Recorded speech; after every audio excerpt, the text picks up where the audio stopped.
Boy, Malik made quick work of fucking Klein. Oof.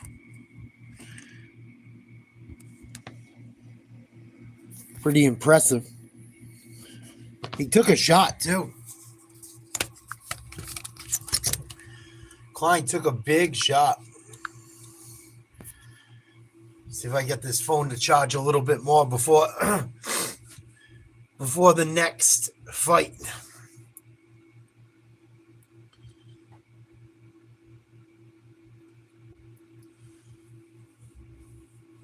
How's the fight been so far? Any good? What did I miss?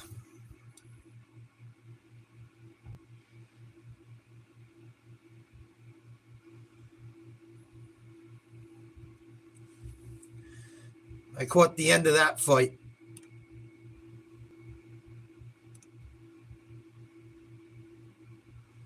Ricky Simon won by TKO. Vanderford won by TKO. Razibov won by TKO. All knockouts. Holy shit. Bukasor won by TKO. All knockouts tonight, it looks like. Andre Feely versus Costa coming up next. Followed by Cuda-laava versus Asen. And then we get to see Menafield versus Walker. Menafield fucking throws huge bombs. And Walker's not too shabby himself. So we'll see what happens there. Fucking Jeremy Bivol. What an upset. I guess that would be an upset tonight, huh? Bivol winning. I think I would call that an upset. I know he was the underdog, not by much, but I think a lot of people are probably surprised Bivol won, including myself.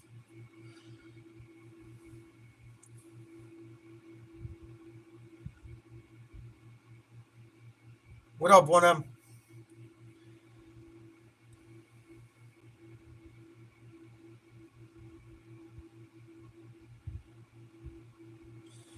Wow, looks like there's been all TKOs tonight so far. All knockouts. Co-main event, Brendan Allen versus Anthony Hernandez. That could be a good fight. They both like to grapple.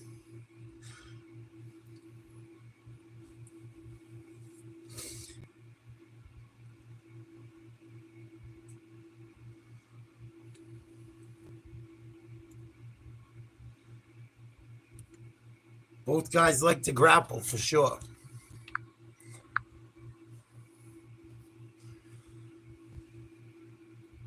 I'm really excited for the Menafield fight. Alonzo Menafield fucking cracked. Rob Font as well.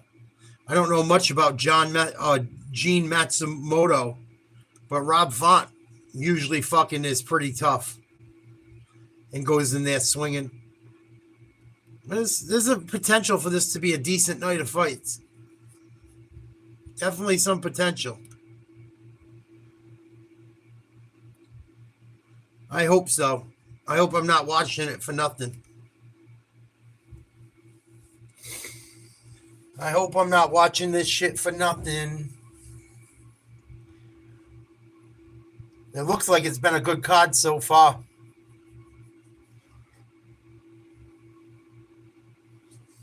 Hopefully I didn't just jinx it.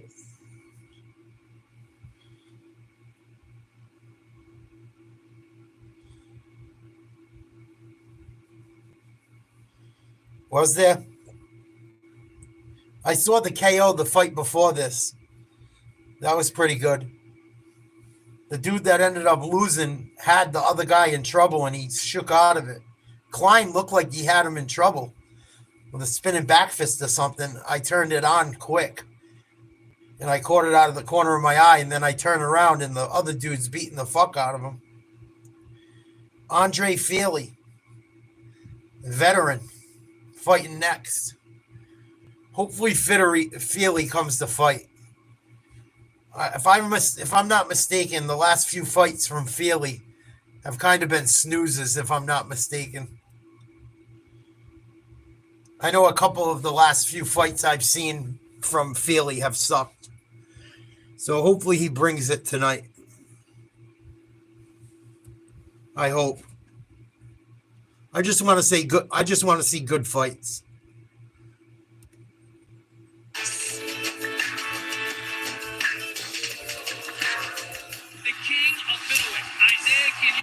Oh, more slap boxing shit. Power slap. Dumbest fucking sport ever created. They should make the guys that play power slap shave their face. If you're going to do power slap, I think you should have no beard.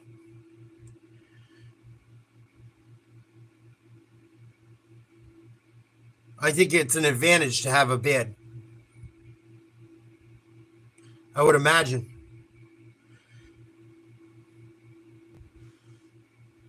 What a fucking talentless sport. Unfucking real.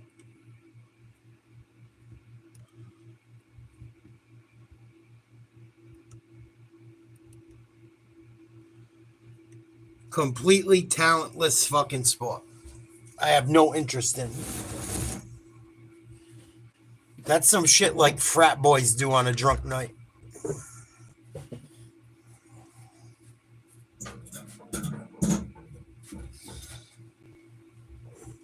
What up? What up?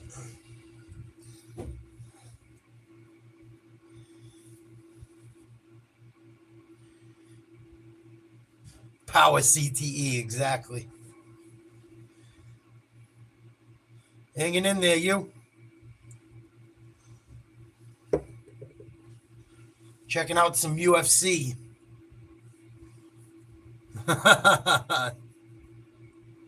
Will Smith versus Chris Rock.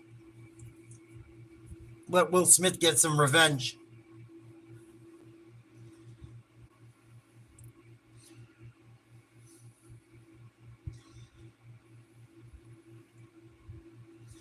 Fucking Song Yadong gonna take. I hope Triple C don't lose to this fucking kid tonight. It's depressing to watch Henry Cejudo since he hasn't been champion.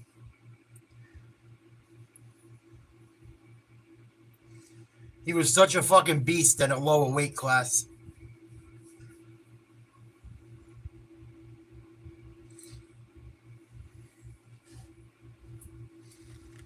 I think Cejudo might have some trouble tonight.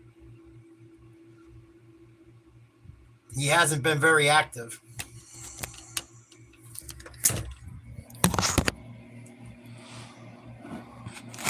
Yeah, well, Mighty Mouse beats everyone's ass. I think he ended up beating I think he avenged his loss, though. If I'm not mistaken.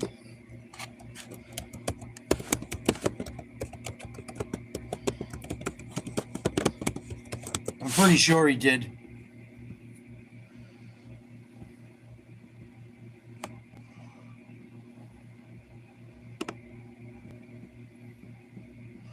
Yeah, he beat Mighty Mouse too. So he's one of the only guys to beat Mighty Mouse.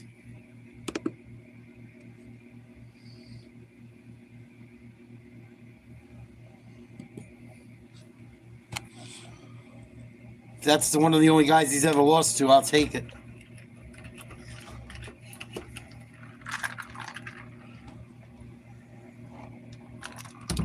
UFC should have never let Mighty Mouse go. That was fucking retarded.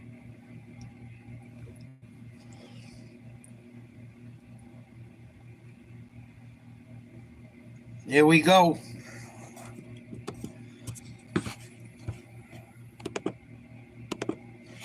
And he's planning on delivering an epic performance when he squares off with Brazil's Melquizael Costa.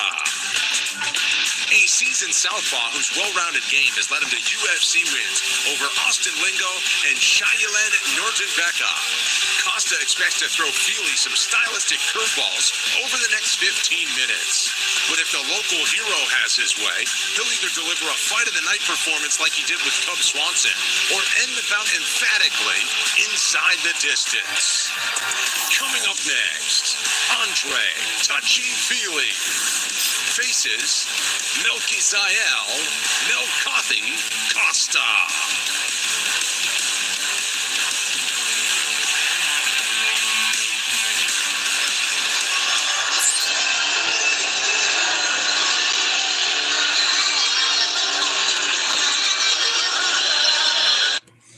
Here comes Costa to the ring. Back to work in the UFC featherweight division. Enter Melchizael Costa, still just 28 years old, in his 5th UFC appearance here tonight. He's coming off a submission win over Shailen Nordenbecka. That was last June, Paul. This guy has shown kind of a funky game plan, a lot of in and out, crisp on the feet, but of course, as evidenced by the submission win last time, he's well versed in all areas, and he really takes it upon himself to represent this skin condition that he has, vitiligo. You have to point it out, and it really bothered him when he was a kid. It really affected how anxious he was as a child and growing up. And martial arts, as it often does, has found a way to improve his life in all aspects. Turns out he's pretty good when the gate shuts as well. Yeah, when the door closes behind Costa, he's a lot of fun on the feet, switching stances, really good kicking game. A bit elusive in there, stays very relaxed, showing some power on the feet as well. And like we saw in that last outing, and getting that submission, I think that's important for him tonight, especially against Andre Feely, who can really mix things up. He can look for takedowns, but he does not mind getting baited into a bit of a striking match. And if Melchizael Costa can keep it on the feet and force him to stand and trade with him, he's got a damn good shot of having a good night here tonight, Michael. Yeah, it's interesting because Costa started off as a grappler. In fact, all of the gyms in his area, they didn't offer any striking, so he got very good at jiu-jitsu, and the striking he actually learned of watching YouTube videos and stuff like that, even though he idolized Anderson Silva, of course, training at shooter box. But he's got to be careful on the feet against Andre Feely. Of course, on the ground, he's really good. Last time out against Shailen Nordenbecka, we saw what he was capable of. But on the feet, Andre Feely's going to come out here. This is a home game. He's going to be fired up, and there's going to be a lot to deal with. The crowd will be fired up here and now as well. This Brazilian kid might choke Feely the fuck out. I'm not a big Andre Feely fan, to be honest. I've seen him in so many fights that were fucking boring. I hope one of these doesn't end this way. I hope we get some action from him tonight. Fight game, and Feely showed that against Cub Swanson in a victory last summer in Las Vegas at UFC 303, but this is about more than just the fight. He was born in Federal Way. They got Nirvana playing in the background. I don't want to get a copyright strike.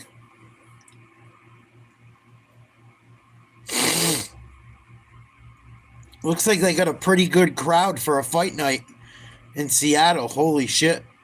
It's not even time for the main card. Place looks packed.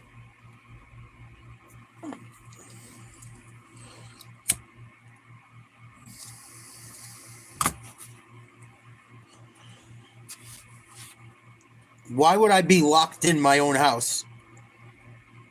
That's the stupidest fucking question ever.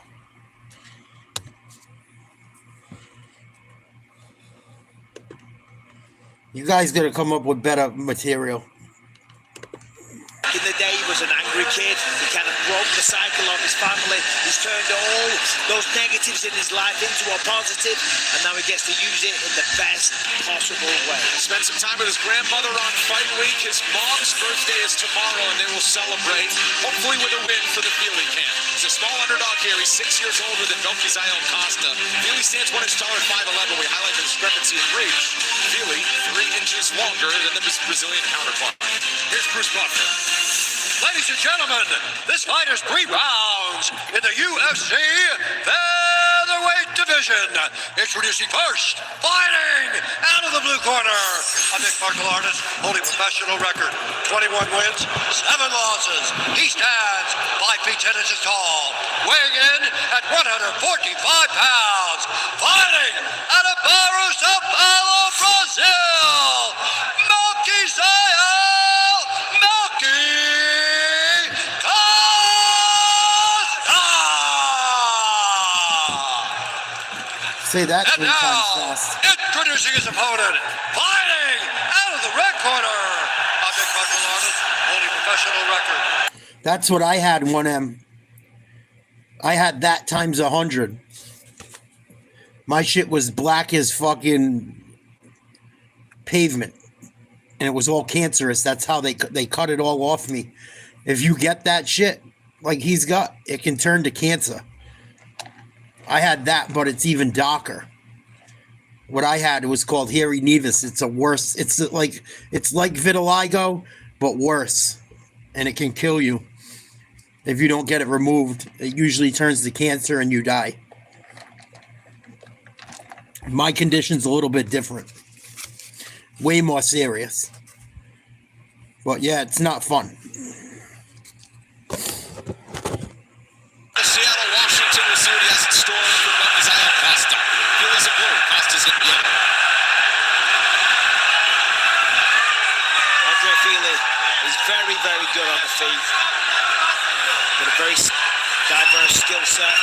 He's aggressive, got great jiu-jitsu, tons of experience as well.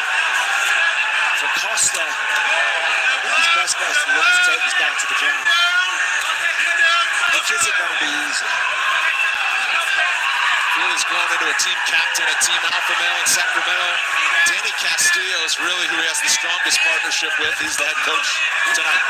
Really, looking good Double leg air. kick there from Costa. And you're right, Michael. I mean, when you look at the submissions that Costa has, with 3 rear naked chokes, 2 heel hooks, an anaconda, and a face break. He can get it done in a multitude of ways on the mat.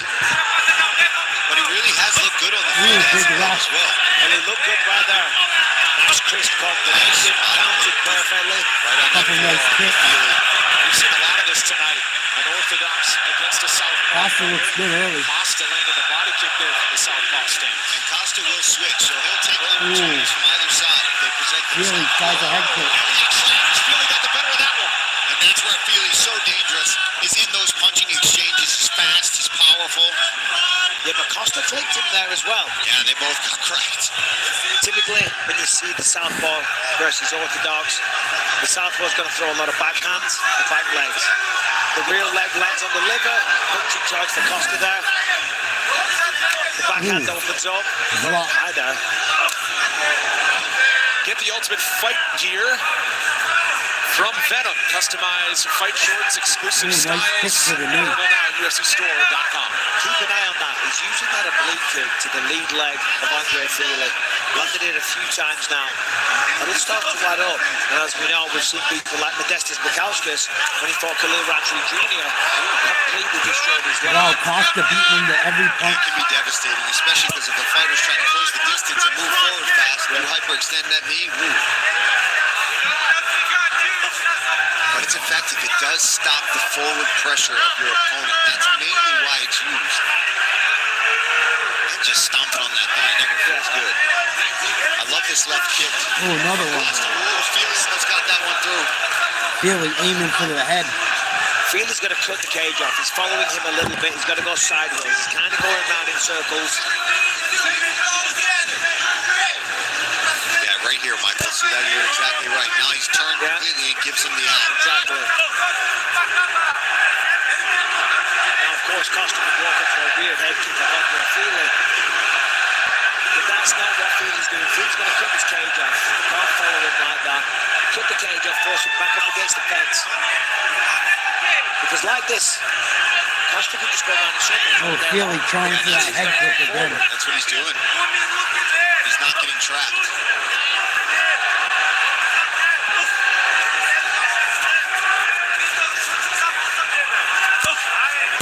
Ooh, they both trade. With the kick that was blocked by Costa. He points to it. Both man kicks.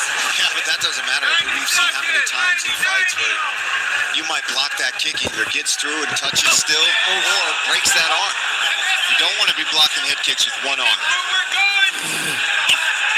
To that point, the Costa corner is telling their fighter to damage the arm of Andre Yes. to keep those kicks firing. And I love that. A lot of times you don't need to worry about landing that head kick. It keeps that power side occupied in southpaw versus orthodox, and it freaking hurts.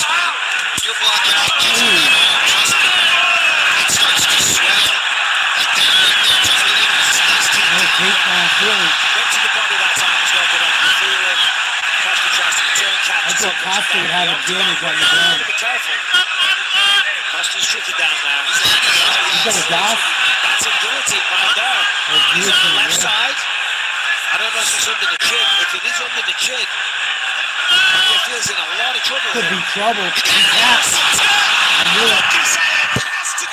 Good night. Round one. Costa with the W. Unbelievable performance on the road for the Brazilian. His What up, dog? 8th win by submission. It was on the mat, Michael. But it was because of his kickboxing and just Really gotta go. well-roundedness, right?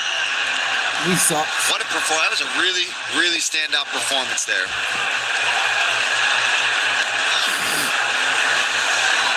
In the final seconds of round one, after getting taken down off the kick, perhaps he went to the well too often with the body kicks. Feely took advantage, and Costa flipped the script with the guillotine choke.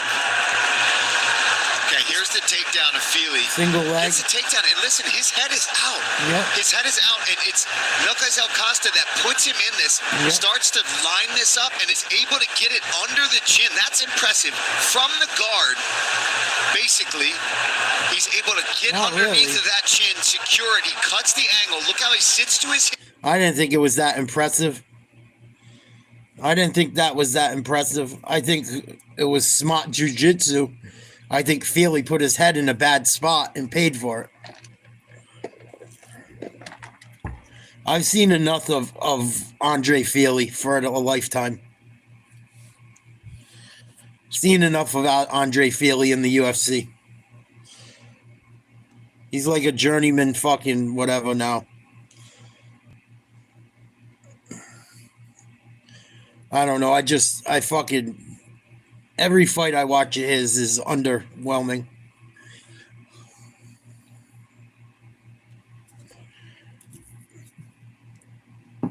Got caught in a fucking stupid spot. He had top position and gave his head up. In a horrible way.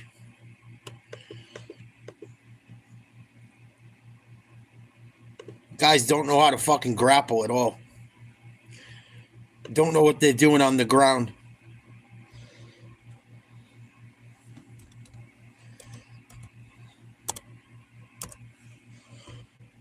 That was underwhelming. But at least we're one fight closer to the good fights.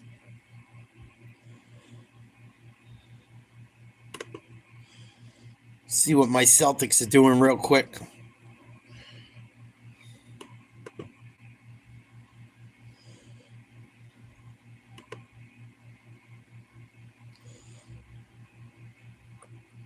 I thought the Celtics played today. Maybe it was last night.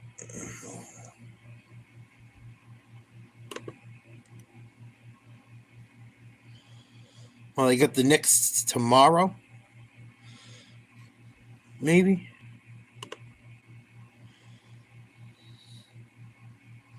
Well, they don't play today. They got the Knicks tomorrow, 1 p.m. All right. See what the fucking Bruins did today. Did the Bruins suck balls again?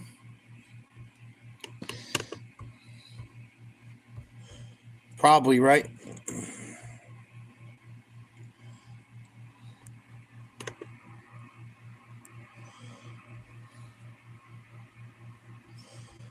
They're playing the Ducks right now, down 2-0. Second period. What the fuck? Fucking bums. With him. All class, as usual. Were you surprised? Because Andre is a very good striker. Were you surprised that he took you down? Você ficou surpreso que ele é um cara da trocação e que ele tentou te levar pro chão? Na verdade, ele é um cara completo. Ele é um cara que troca bem, faz no chão. É um cara que está há muitos anos nisso, então ele sabe lutar o jogo. I think he's a complete fighter. I know he's good at striking, but he knows his timing. He's been at this for a long time, so he knows how to play the game, including the ground. Well, you got a first round stoppage. You haven't got a mark on you.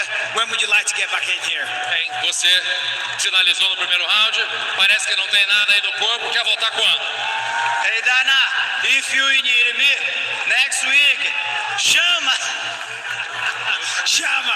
Ladies and gentlemen, your winner, Milky-Zyle Costa. Well, his enthusiasm for competition is evident all fight week. He had the smile on his face all week, before and after the fight. And Fuck it, right? You didn't barely get hit. You're in good shape after winning a fight quickly. I'd go fight and make some more money. Fuck it. Good attitude. Cuda-laava fighting next. Favorite against Ibo Aslan. Cuda-laava is nasty. Sometimes. You never know who's gonna show up. He's another one. Sometimes he goes in there talking a lot of shit, acting like he kind of reminds me of Strickland. Talks all this shit, and then either he comes out like an animal or he gets destroyed. But usually he's exciting.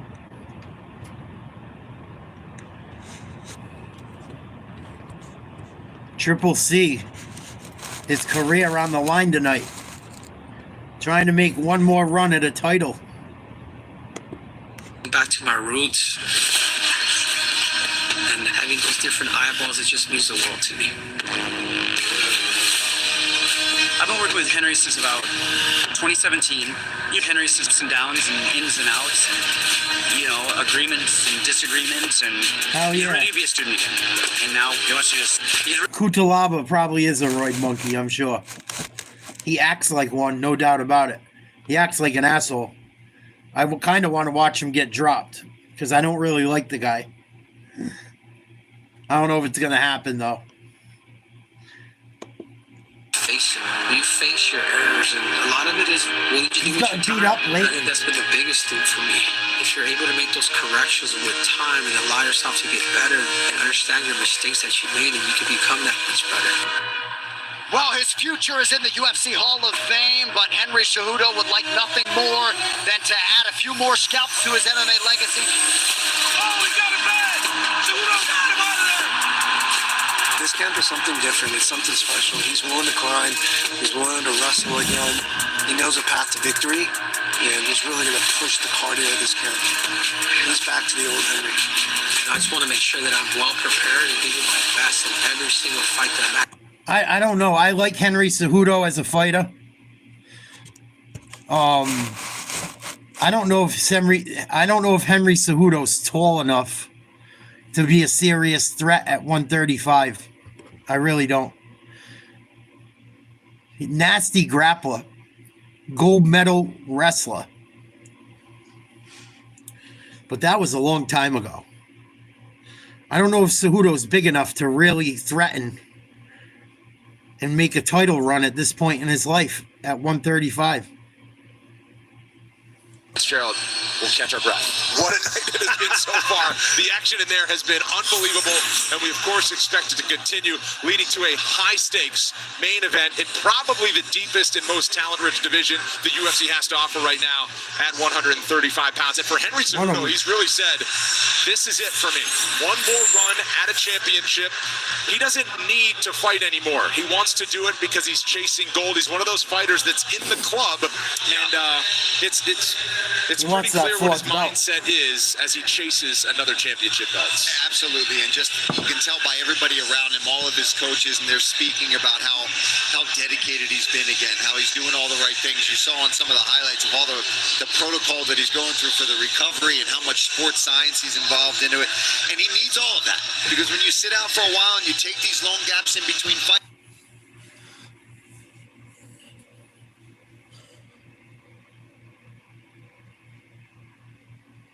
Fucking streams buffering, son of a bitch. speaking about how dedicated he's spin again, how he's doing all the right things. You saw on some of the highlights of all the protocol maybe. that he's going through for the recovery. He's got to and how wrestle. much sports science he's involved into it. And he needs all of that. Because when you sit out for a while and you take these long gaps in between fights. He's got to wrestle. If he's going to have success, he's got to wrestle. He cannot try and bang with people.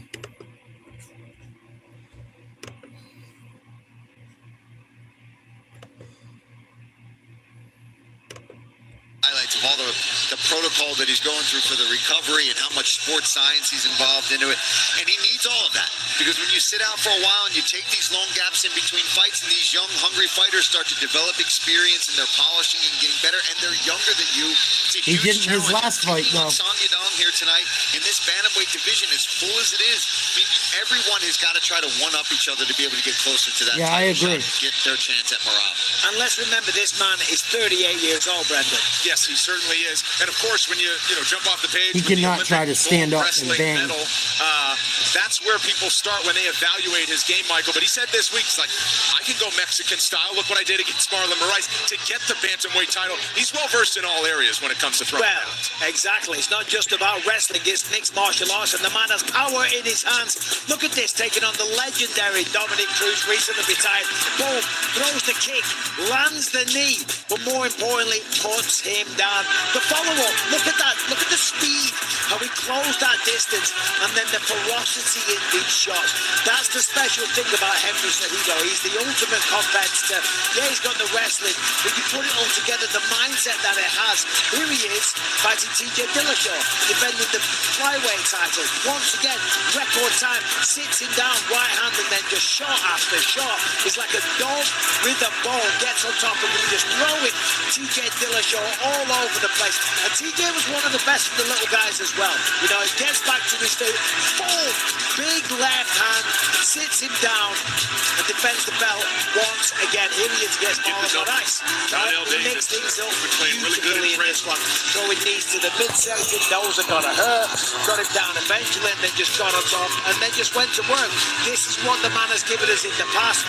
Has he still got the ability to give us that tonight? And he withstood early adversity against Marlon Moraes in that fight. His run from 2018 to 2020 in 4 straight championship victories is something of legend. But he's not done chasing gold just yet. Henry Cejudo, Sonya Dong in a huge main event and a lot of high-stakes fights on our main card later tonight. Storm is brewing, though, as we approach our next matchup. Iwan Cuda-laava has shown the ability to win a tactical battle, but tends to revert to his cult nickname if he's got a willing dance partner. He's finished 15 of his 18 wins, and that's exactly what he has on the other side tonight. The rising prospect is Ivo Aslan of Turkey, who boasts 14 wins, all by knockout, including a perfect start to his UFC run in 2024.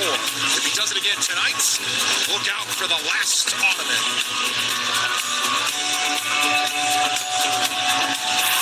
The life moment for Ivo Aslan, and he says his dream is to become the first UFC champion from Turkey. And he is ready to unleash Turkish power. Probably 2.0. one of them. I love Turkish Power 1.0. This guy is so fun. And even late in the fight, Dude he's still got smokes the people. power and the cardio to be able to finish somebody, to be able to put somebody out. Let's see if he can not go too crazy here. Oh, he's already knocked him out 3 times. That'll do it. Turkey, get behind your guy! He can throw. He can definitely throw, man.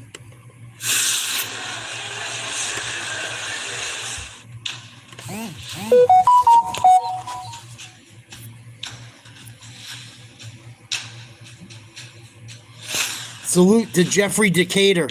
Appreciate the donation. Very, very much. Thank you. Very, very, very, very nice of whoever that was. Thank you.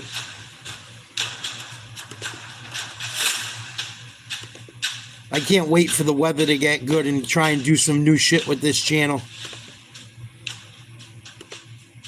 I've been trying to save my fucking pennies for a year to buy better equipment. So thank you. I'm getting close. I'm getting very close. I just don't want to buy junk. If I'm going to buy something, I want it to be good.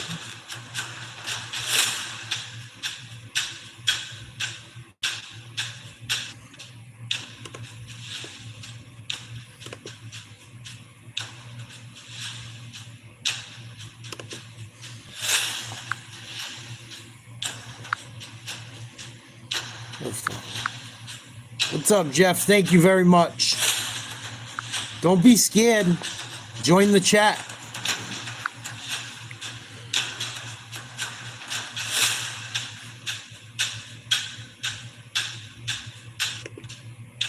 That's what we're here for, to talk sports, talk about whatever.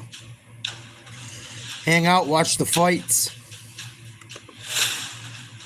Hopefully shit don't hit the fan. One of my streams just broke down. Appreciate you. I'm going to do a political...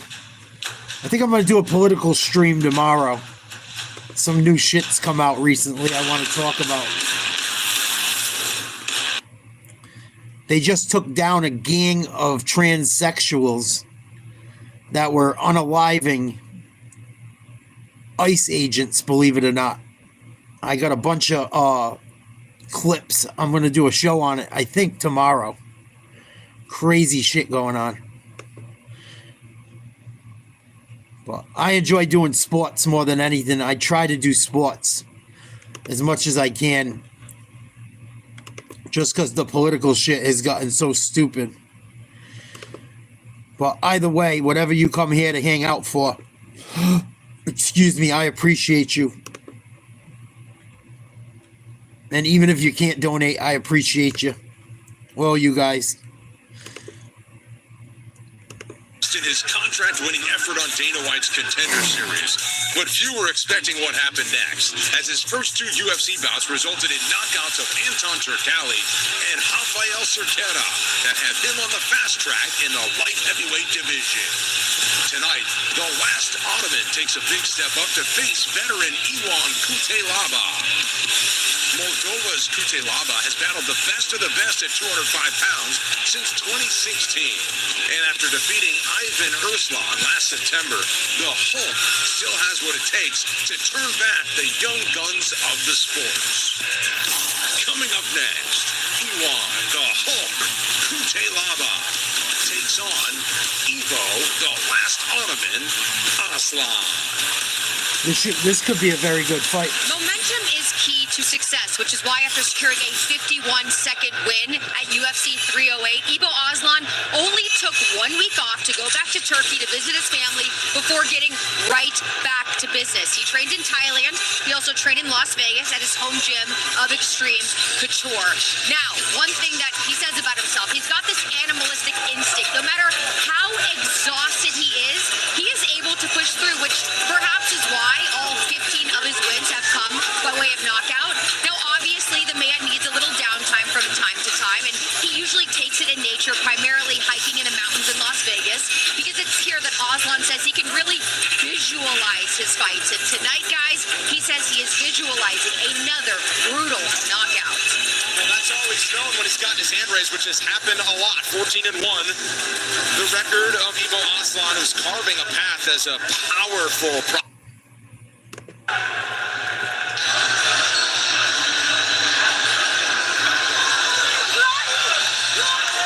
Here comes Steroid Boy. And UFC fans, This dude looks so brain dead. as the Hulk. No green body paint at the ceremonial weigh-ins yesterday, and didn't do his trademark scream in the face. I don't like Cuda-laava. An older, wiser edition of Ion Cuda-laava, 31 years. I'd like to see Cuda-laava get his head taken off tonight. I'd like to see this hype train derailed. I always thought he had that fake tough guy attitude. Against his prospect of an opponent. Yeah, and I think for Cuda-laava, it's going to be important to mix things up. Don't get caught up in the emotions of your opponent. Don't allow the brawl to really start happening, because I feel like that's putting himself at a disadvantage. He's not necessarily the biggest guy for this weight class, but because of that, he's got a lot of speed, he's got a lot of movement, he can mix in takedowns, and I think it's going to be important for him to remember that it's a mixed martial arts bout and not a boxing fight. He can go out there, hunt takedowns, push his opponent up against the bench, try to slow him down. You want to try to wear on the gas tank of somebody like Aslan. You don't want to just stand toe-to-toe, Michael, and trade punches. Yeah, well, Cuda-laava is going to combat in sambo. What is that? It's wrestling, essentially. So he grew up learning how to wrestle, so it will be key to use it in this fight. Even last time, Sambo he ain't was just playing wrestling. football and knocking people out in nightclubs. You know, so you got to lean on your... Fucking Bisping. I like some of the shit Bisping says. Some of the things Michael Bisping says is fucking retarded. Combat Sambo is so much more than wrestling. It's got judo mixed in with it. It's got striking mixed in with it. It does have a ton of wrestling, don't get me wrong, but to say Combat Sambo is just fucking wrestling? Come on, Michael. 3 rounds in the UFC light heavyweight division. Introducing first, fighting out of the blue corner, a striker, holding professional record. Come on, 14 Asen. wins, 1 loss. He stands 6 feet 3 inches tall, weighing in at 205 pounds. Fighting out of Istanbul, Turkey, I think Aslin could be dangerous in this fight on the feet. Fucking Bisping. Sambo is just wrestling. Sambo is not just wrestling. It's fucking got a mix of judo. It's got striking in it. I gotta tell you, man. I don't really like a lot of shit with Bisping. I try to watch his YouTube channel. I'm not really of a fan of how he looks at things. I know he's a good boxer, kickboxer, and all that shit. Here's Cuda-laava trying to stop problems already, giving the cutthroat signal in the middle of the ring while they announce him. when the action begins, our referee in charge, Kevin McDonald. Kevin McDonald back inside the octagon for this one. Figures to have his hands full. Just as I was saying, even Cuda-laava has matured. Fucking ring girl reminds me of my ex. Before the fight starts. Got a nice Hulk green suit on tonight, Michael. I did it in honor of the Hulk. Cuda-laava's in white. Aslan is in black. Aslan riding a 6-fight win streak in his third UFC appearance tonight. Yeah, last time Aslan, as we know, against Okada, just wiped the floor with him, went out there and unloaded. Sometimes those kind of victories, and when they happen in succession, can work against you. Come on, Aslan. You then start to take more risks. You know, sometimes you need a little bit of experience. I want to see Cuda-laava get dropped. To learn what to not do. He's still kind of early in his career. There it is. Big swing with both. Nice counter, Aslan. Ooh. Both kicked each other at the same time. Yeah. Clash of shins. Oh. Oh, big right by both of them. Aslan busted him. Someone's getting knocked out. Oh, Cuda-laava.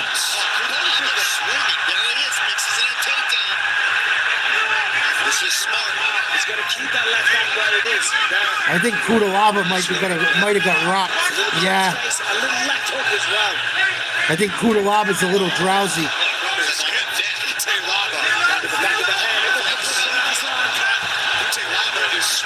Oh, nice takedown.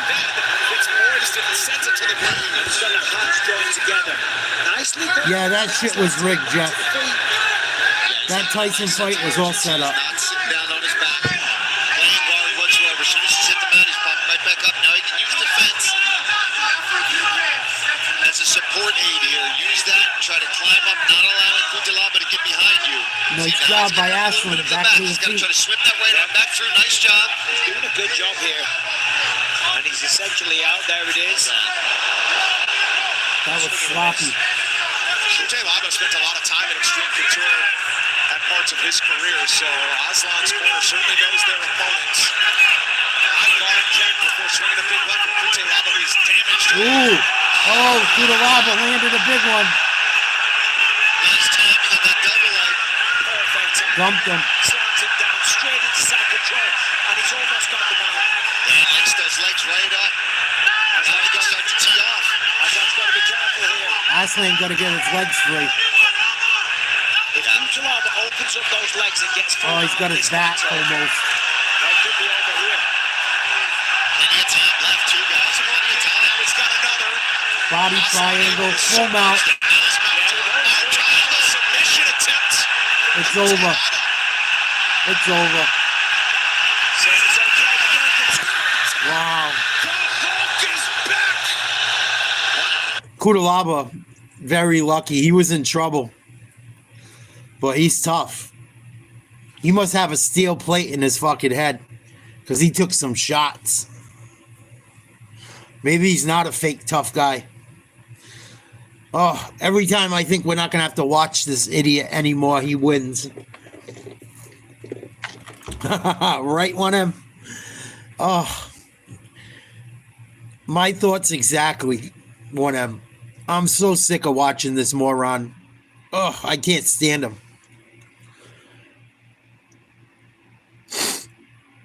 Something about him. I don't like all the extra stupidity. Like, you can be intense and not be an asshole. But he landed some big punches. He also took a couple. And it wasn't the rear naked choke that it looked like it might be. As he turns him here, he immediately gives him that arm. Look, he sees the Another opportunity. finish. He wraps up that arm and just puts on the squeeze and forces the tap. Unbelievable performance. We knew it wouldn't last. Didn't know it was going to be a submission, though. No. It was unlikely to be one with how these fighters get the job done. No way anybody bet that one, 13 wins by knockout. That just his third career win by submission, as mentioned, first since 2015. What were the odds on Cuda-laava by sub? We'll check. He's got 15 wins inside the first round. He said experience would make the difference. It certainly looked like it. To make it official, we sent it Cuda-laava in was to the Bruce underdog. Buffer. Ladies and gentlemen, referee Kevin McDonald is going to stop I think he was this plus contest 150. at 2 minutes, 51 seconds of the very first round. Declaring the winner by submission due to an arm triangle, he won the whole Cuda-laava! Oh, someone needs to get rid of this dude. I'm very fired up. He won Cuda-laava. When this matchup was made, we expected a finish in the first round, but I'm not sure we expected a submission. Congratulations. Thank you, Sato. Who now is power? I am power. Here we go. This is why I can't stand this dude. You always put a show on. You always bring aggression. Fucking The caveman fact for that he brains. was talking about Turkish power so much, did that piss you off? Brother, he really is good. He's good fighter. He's like a strong punch, I feeling. You calm down now? Yeah. But it's time, brother. It's time. Done. I working here 9 years and know my job. I know. And it's time for make money and keep fighting people. Yes, I am good guy, but after cage, I am here the fucking crazy guy. Fucking brain dead. You're one of the most violent and aggressive people He is in the violent. whole of the division. And that fight was phenomenal. Had the whole place on the feet. When do you want to get back in here? Thank you so much. Tomorrow. I told you. I fight tomorrow. After 31 years, my career only now starting. Only now. I have everything for this shit. Everything. I have more experience. My grappling, fuck, is good now. It was pretty good tonight. Do you have a name for who you want next? Of course, brother, of course. Do you know? You have to know it. I don't fucking care who is next. I don't fucking care. UFC, send me I don't contract. fucking care. I'm ready for fighting light heavyweight, or middleweight. I don't fucking care. Ladies and gentlemen, your winner, Iwan Cuda-laava. Fucking brain dead. How about that? You don't care, Brendan. He does not Do you think he care. cares? To answer your question, Paul, plus 1100 was Do you the think he number cares, one guys? submission. Wow. I don't think he cares. I mean, yeah, Dana White has often said, if you come to an event, I hope there's 3 or 4 jaw-dropping moments. We've had 7. If you took Cuda-laava by finish by way of submission, you would have won 1100. if you put $100 on it. Damn, I wish I had money like that. Put $100 on Cuda-laava for a fucking submission, win $1,000. Over $1,000. But he's a fucking wild man. There's no doubt about it. He's just a little too much for me. There's intense, and then there's Cuda-laava intense, which is just a whole nother fucked up level of fucking retardedness.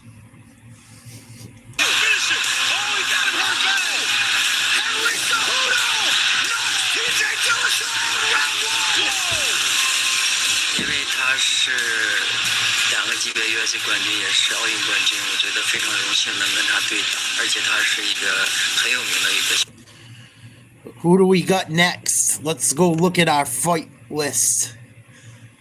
I wrote it out. I wrote out all the fights tonight. Oh, we got Alonzo Menafield versus Julius Walker next, I believe. And I think Walker is the underdog. Both these guys can do a lot of damage. This might be the best fight of the night. In all honesty. The next fight could very well be the best fight you see all night long.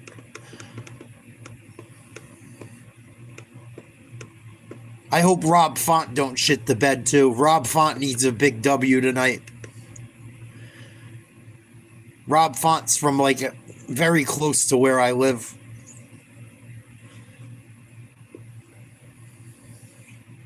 He's up and coming, Julius Walker. There's been a little bit of a buzz about him recently. I read some articles on him the other day. They think he's a up and coming guy. He's 6-0. He's got 4 wins by knockout, 2 by submission. 5 of his finishes have come in the first round. Yeah, Menafield fucking drops people like bad habits. But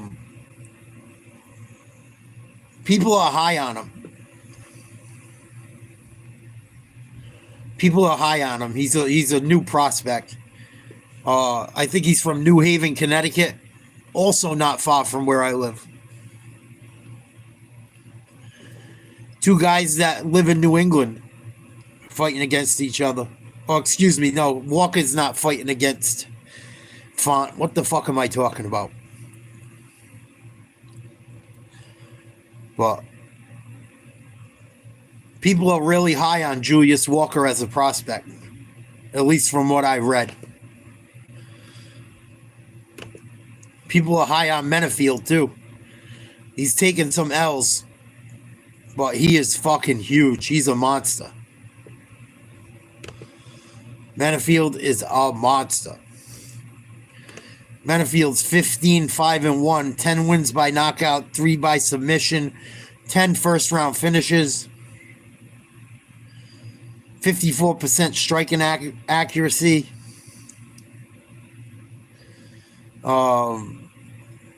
His last fight he lost versus Mirzakhonov.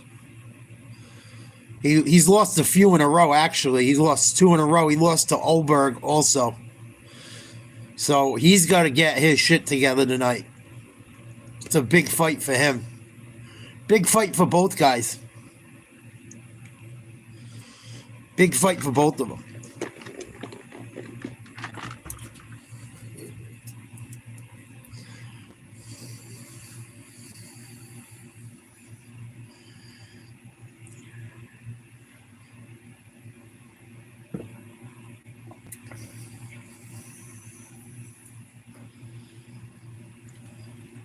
One M, you want to see? I gotta ask you a question. 1M, you want to see Bivol versus Bitterbeeve one more time?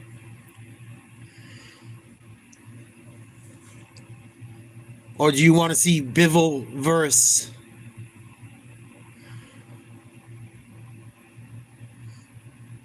the Mexican Monster and Bitterbeeve fights the champ of that fight? I think Bivol has big problems against the Mexican Monster. I think both of them do. After what I seen tonight, I don't think Beterbiev or Bivol can beat Benavides. I think Benavides is too big and too fucking good. He cracks. You don't want to see it again? I don't think I do either. I think out of the fights we saw, I think Bivol is like shown he's the better fighter. But I don't think either of them beat fucking Benavides. I really don't.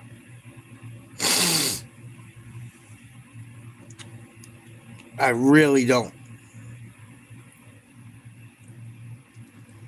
I don't think Bivol's big enough.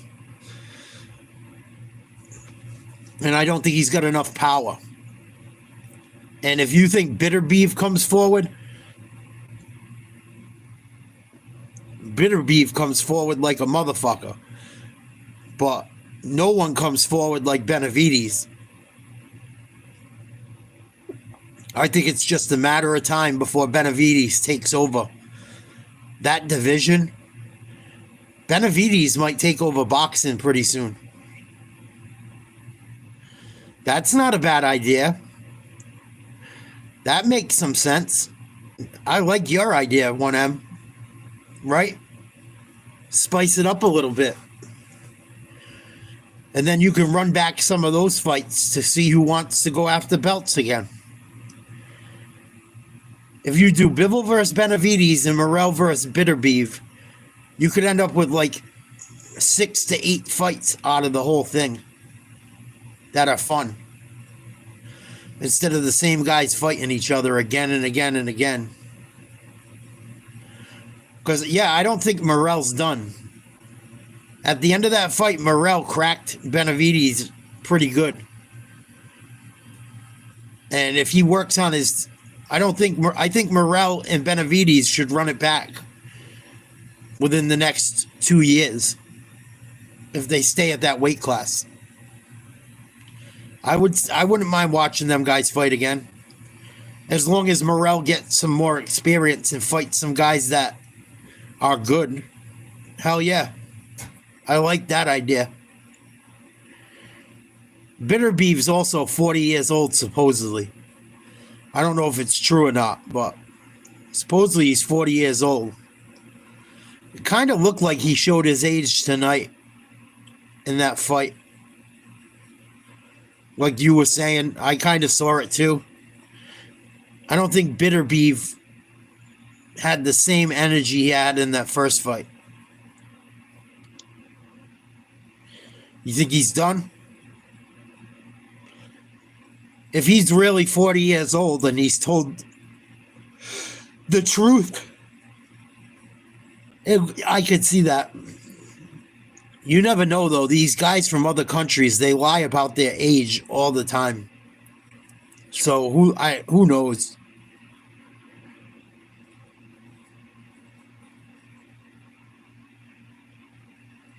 I think every fight's been a knockout tonight in the UFC card.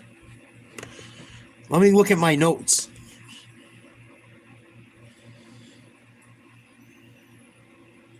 Almost every fight's been a TKO. I think. Yeah, there's very few people.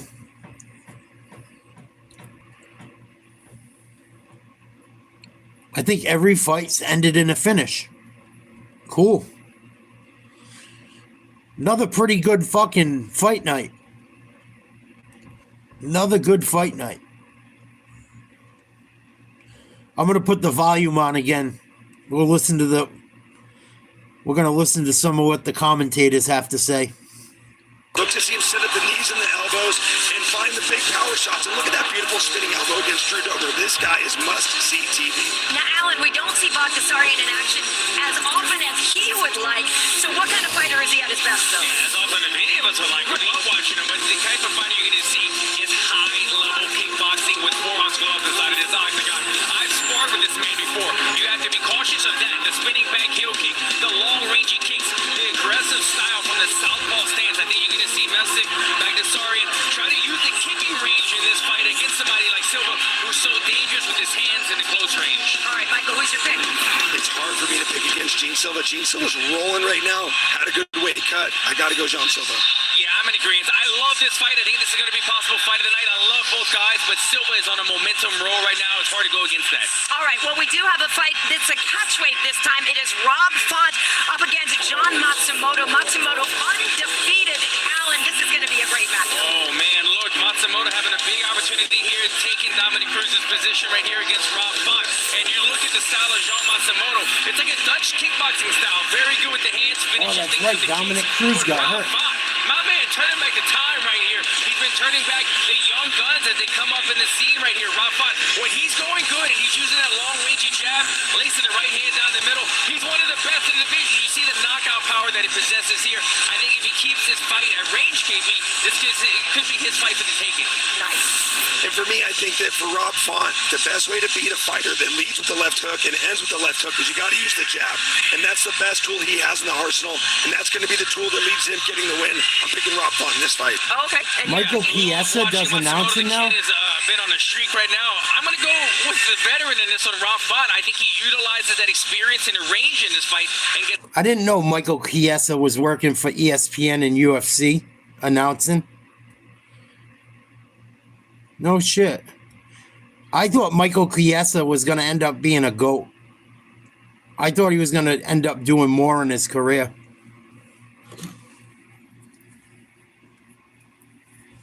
I really did. I thought Chiesa was going to do much more than he did in his career. For a while there, his jiu-jitsu looked like it was going to be unmatched. well, here's the thing, Alan. Anthony Hernandez is a dog in this fight, and he's got the advantage because he already won the first fight. He's got that experience and that confidence going into this fight, like you said, KB. These guys fought about 7 years ago, a 5-rounder in an LFA main event. Anthony Hernandez was able to get it done with the cardio. He's looking to do that again in this matchup. So are you picking him to win? I am actually not. I'm going with the Louisiana boy. This is a pick him in this one, but I'm going with Allen. I got to go with Fluffy. He's rolling right now. I'm taking Fluffy. All right, so let's get into the main event. Of course, the former 2-division champion, Henry Cejudo. Alan, at this stage of his career, the wrestling is still pretty great. This is a man on a mission, though, to prove he's still got it. He's on a mission. Cejudo looks nervous. You're spot on. He's saying, look, if I can come out here and turn back the young gun and song Henry looks nervous tonight. another run at the title. That's what's at stake. He needs this win. Or not, if he loses here, we don't know what's in jeopardy with his career, but he can get it done with an Olympic-style wrestling. But Michael, at 27 years old, Song Yadong has so much UFC experience already and could absolutely pull off the victory. You know, and he's a man on a mission as well. He's a kid that moved all the way from China to Sacramento, California, took a lot of chances, and he's got a big opportunity. Song Yadong got a lot of knockouts in his All right, career, well, let's too. get your predictions for this one. That's Cejudo or Song? This one tears me apart. Henry Cejudo is good for the sport. He's a fantastic fighter, and he's just fun to have in a division, but it's hard to go against a guy with such a youthful advantage in Song Yadong in this one. Wrestling is life. I am taking Henry Cejudo, and I'm taking him by TKO in the 4th round. Love it, love it. All right, well, listen, the prelims were all finishes, 7 fights and 7 finishes. We've got 5 fights coming at you. What up, Cannon? Salute. Hope you're well as well, my friend. Thank you for checking in as always. Having a good afternoon and evening. Got to watch some good boxing matches. Big boxing match. Bivol knocked off Bitterbeef to become undisputed in his weight group. And we got some UFC fight night's been pretty amazing so far. Every fight has ended early. That not one fight has gone to a decision. This is why UFC's winning in all like when people watch sports and people love UFC. Even the fights you don't pay for pay-per-views are bangers lately. Like UFC's doing a really good job. They're free, like they've done such a good job. Their free fight nights are pretty much as good as their pay-per-views. This will make 3 fight nights in a row that were better than the last pay-per-view if it continues the way it's going. That last pay-per-view with Strickland and DDP was terrible to charge people for. These fight nights have wiped the floor with that pay-per-view. They really have been lately. They've been phenomenal in 2025. Absolutely phenomenal this year. And you know what's going to happen? The reason I've been watching them 2-1M, in the next year or two, there's going to be a lot of guys retiring. And we're going to have to hear all these casual fans that don't know what the fuck they're talking about. People are going to be out of the loop really soon if they don't watch what's going on. And I wouldn't call myself a casual, but I wouldn't call myself, I watch every single fight, every chance I get. But the fucking guys coming up, man, have looked impressive. These free fight nights have been really good in 2025. Come to play, and the Space Needle is swaying to these grooves. Can Triple C make it rain, or will the Kung Fu Kid bring the pain? Live from the Climate Pledge Arena in Seattle, Washington, it's UFC Fight Night, Cejudo versus Saul, and it starts right now.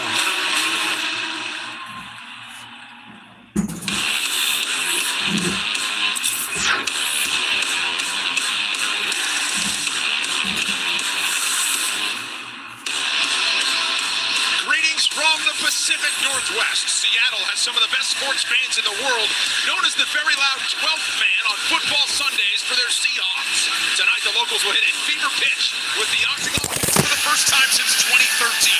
It's a place of dominance and innovation in industry that keeps the startup passion it takes to turn an idea into a cultural phenomenon, just like the UFC. Tonight, a former champion looks to halt the rise of who many think is a future one. It's UFC Fight Night, Cejudo versus Saul. Cejudo looked uptight coming into the arena. I don't know if any of you guys saw that.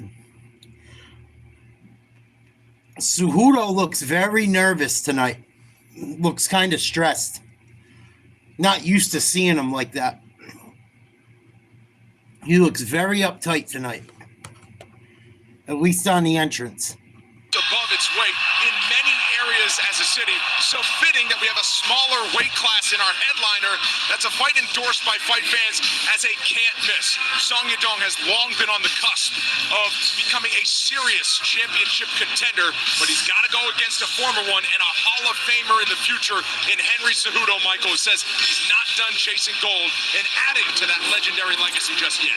Call him the king of threes, the Triple C, the greatest combat sports athlete on planet Earth. Call him whatever you want, but he's here to prove that he's still got it, that he's still relevant in this division, and that's what this fight is all about. He's been away for a year now. He's 38 years old. Does he still have it? Does he have the potential to have one last run and become a champion once again?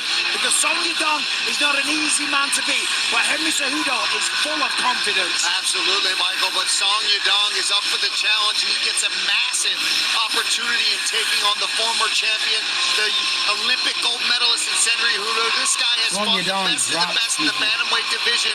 He's had some massive knockouts throughout his career so far, and I really feel like he's only just coming into his best form at this point in his career, still on the better side of 30 and looking better than ever, and really taking this opportunity to put away somebody like Henry Cejudo just puts him right back in the talks for that title shot. It's Song Yadong's fourth UFC main event. He's never been in one as big as this. It certainly would be the biggest victory to this point in his career. Yep. Henry Cejudo has experience of 5 UFC championship fights and 2 belts.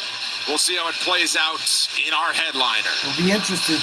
We've got high-stakes top 10 matchups to end the card and some hard-hitting light heavyweights to start it. Former college basketball standout Julius Walker made a smooth transition to MMA, and 6 pro wins later, he's about to take his biggest step yet into the UFC octagon, where Alonzo Menafield awaits.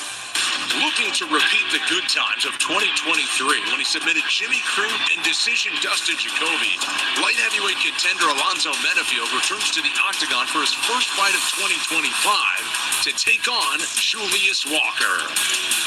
A former college basketball player whose transition to mixed martial arts has been a smooth one, to the tune of 6 wins, 6 finishes, and no losses since turning pro in 2023. Walker didn't hesitate to step up for the biggest test of his career, and he's confident that he has the goods to upset Menafield and begin his road to the top of the division tonight.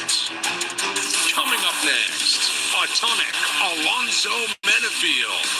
This Julius This might be the best fight of the night. Walker. Could be. On this young fighter here tonight. Fighting is life. This is my belt. I earned this in blood, paid in full. This is mine. Everyone gets knocked down, but fighters get back up. I think Henry Cejudo better be very careful on the feet against Song Yadong.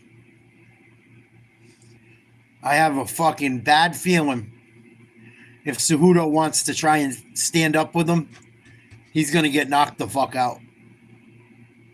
I don't know why. I just have that feeling tonight. I got a feeling Cejudo goes to sleep if he don't wrestle.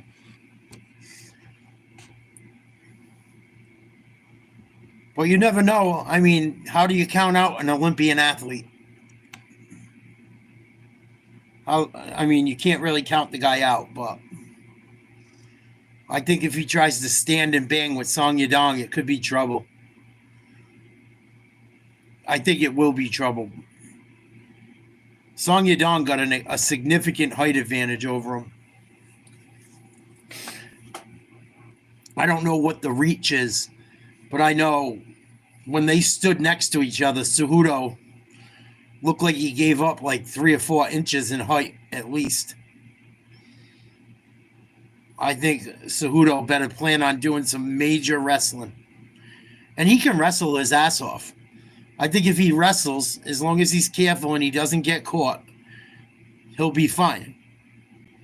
But he cannot bang with Song Yadong, I don't think. I don't think it's a good idea. I don't think it's a good idea, my friend.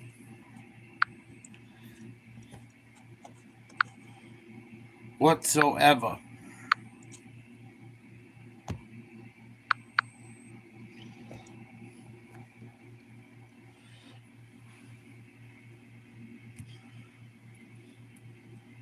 Yeah, he's got a big fat head that he can get punched in. That's what I'm thinking. You can take a shot all right, but he's got a big fucking head that's easy to fucking hit. You would think. I worry about his age a little bit. I worry about his inactivity. I don't want him to lose, but I don't know. I don't know how exciting the division will be with Cejudo in it at this point. We'll have to see what type of Cejudo comes out. If it's the old Triple C that was fun to watch, I'm cool with it. If it's a snoozer, if it's the Cejudo we've seen recently, I don't know. I don't know how I feel about it. Like, is Cejudo just holding up the division at this point? Is he taking someone else's spot that deserves it? We'll have to see. I'm really excited about this fight. Walker versus Menafield. Here we go. Alonzo Menafield is a sizable betting favorite, 12 years older than the newcomer and undefeated Julius Walker. We highlight the height edge for Walker out of Springfield, Missouri. 2 inches in reach lies with the newcomer. Walker's 12 years younger than Menafield, 4 inches taller, and has a 2-inch reach advantage. We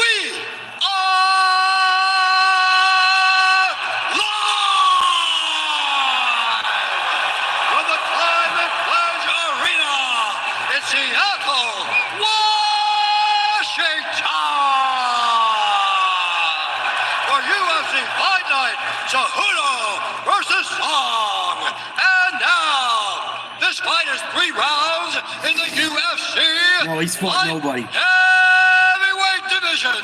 Introducing first, But people like him a lot. fighting out of the blue corner, an undefeated mixed martial artist holding a perfect professional record.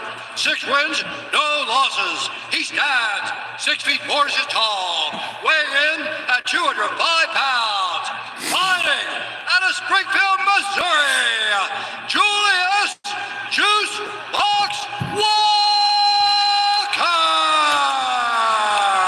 Juice box. And What the now, fuck? introducing his opponent, fighting out of the red corner, a mixed martial artist holding a professional record. 15 wins, 5 losses, 1 draw. He stands 6 feet tall, weighing in at 205 pounds. Fighting out of Dallas, Texas, Atomic Alonzo Menafield. Menafield's a negative 240 favorite. That means if you want to win $100, you got to put up $240 if you take Menafield. So Menafield's a significant favorite. Probably rightfully so. 5, he says Cyril gone, Allison Teixeira, Dontel Mays for the big bodies, and then Islam Makhachev for the Dennis Rodman role of rebounds and defense. Here we go. Right Against the away. hard-hitting Menafields. This fight talk is brought to you by Bud Light, the official beer sponsor of UFC. This is perfect for Julius Walker. If you've watched his fights prior to the UFC debut, this is what he does. He pushes you up against the fence. He's extremely strong, drags you down to the ground, and then when he gets on top of his opponent, he is brutal. Yeah, this is a perfect start. Just being clinched up against the fence, taking that power away from Menafield. Wow, Walker's strong. He doesn't look it, but Speaking of the basketball, though, those Dagestanis, they play dirty. They don't know how to play real basketball. He says he's not allowed to have the ball. Okay, good. Just defense. Because they will not dribble it. ooh, Nice knees to the body here along the fence. Walker tried to take him down with the underhooks. Couldn't. Off the fence. He's got takedown defense above 75%. Nice in the job, UFC Menafield versus spins him. position. Writing it out well in the first minute. Yeah, it's worth pointing, when you reverse them off the fence, you're still engaged in the clinch. It's quite easy for your opponent to turn you back, as we see them going round and round in circles here. And I don't think even Julius Walker really minds that, right? No. As long as they're still locked up. 100%. Trying for There a he is. Now he's in takedown. a double leg. He's trying to lock his hands together here. He's close. Menafield's just going to use that got a right arm, single. and use his legs and really shoot up high. Menafield a little too strong early in Switched the to a fight. single and now forced to reset and reevaluate. But Walker's just going to stay with this. This is his style. This is what he does. And when I say that, trust me, when he gets on top of people on the ground, he's very, very entertaining. This is just the opening part of the plan. Take them down. Guys, Menafield hasn't gone for a sweep. But Menafield needs to disengage. Nice. Ooh, Nice. Menafield got caught He needs to go twice. right back to it. You don't want to give Menafield a chance to counter right back. That's smart from Walker. Crack him, even if you wobble him a bit, keep on the pressure of the wrestling. Walker's got Nice long reach. urgency there by Menafield, though. He knew he had to be on his P's and Q's to prevent the takedown. So he's still upright, but big early moment for Juicebox Julius Walker. And talk about a great start. Ooh, big Someone that's uppercut, just Walker. 6-0 against Oh, he missed the head kick. a guy like Menafield. And now it's Menafield attacking after the big attempt by Walker. Now anytime, go on. No, go ahead. I was saying that's where he's got to be careful when he's doing that. But again, he corrects it and goes right in for a shot. Single. And that was a nice shot as well. In on the single leg. Let's see if he can run the pipe. Look out for more knees now. 6'4". Anytime somebody has a real height advantage, knees are always an obvious weapon. There it Ooh, is. big knee. That one For found those the clinch chin knees. to the body. Big elbows, Walker. Another one. He's got to be careful. Menafield, uppercut. Menafield- Big left hand, he hurt him. Menafield will find Walker's that hurt. man. I He's think under the Walker's line. hurt. He's going to drive. Oh, that was Good close. defense there That from was Menafield. so I think close. Walker's That was hurt, close. but he's He shooting a was on his double. tippy toes there. Back On to the tippy clinch. toes, on the tippy toes, yeah. Menafield made him pay There right was there. no wrestling background or combat sports experience for Walker, just an athletic guy and obviously a standout on the basketball floor, but then got into MMA. Menafield swinging Yeah, again. Menafield's on the hook though. Yeah. Genetics have been wrong. Menafield knows he hurt him. He's That's hurt. going to give him tremendous confidence. He knows he can hurt him.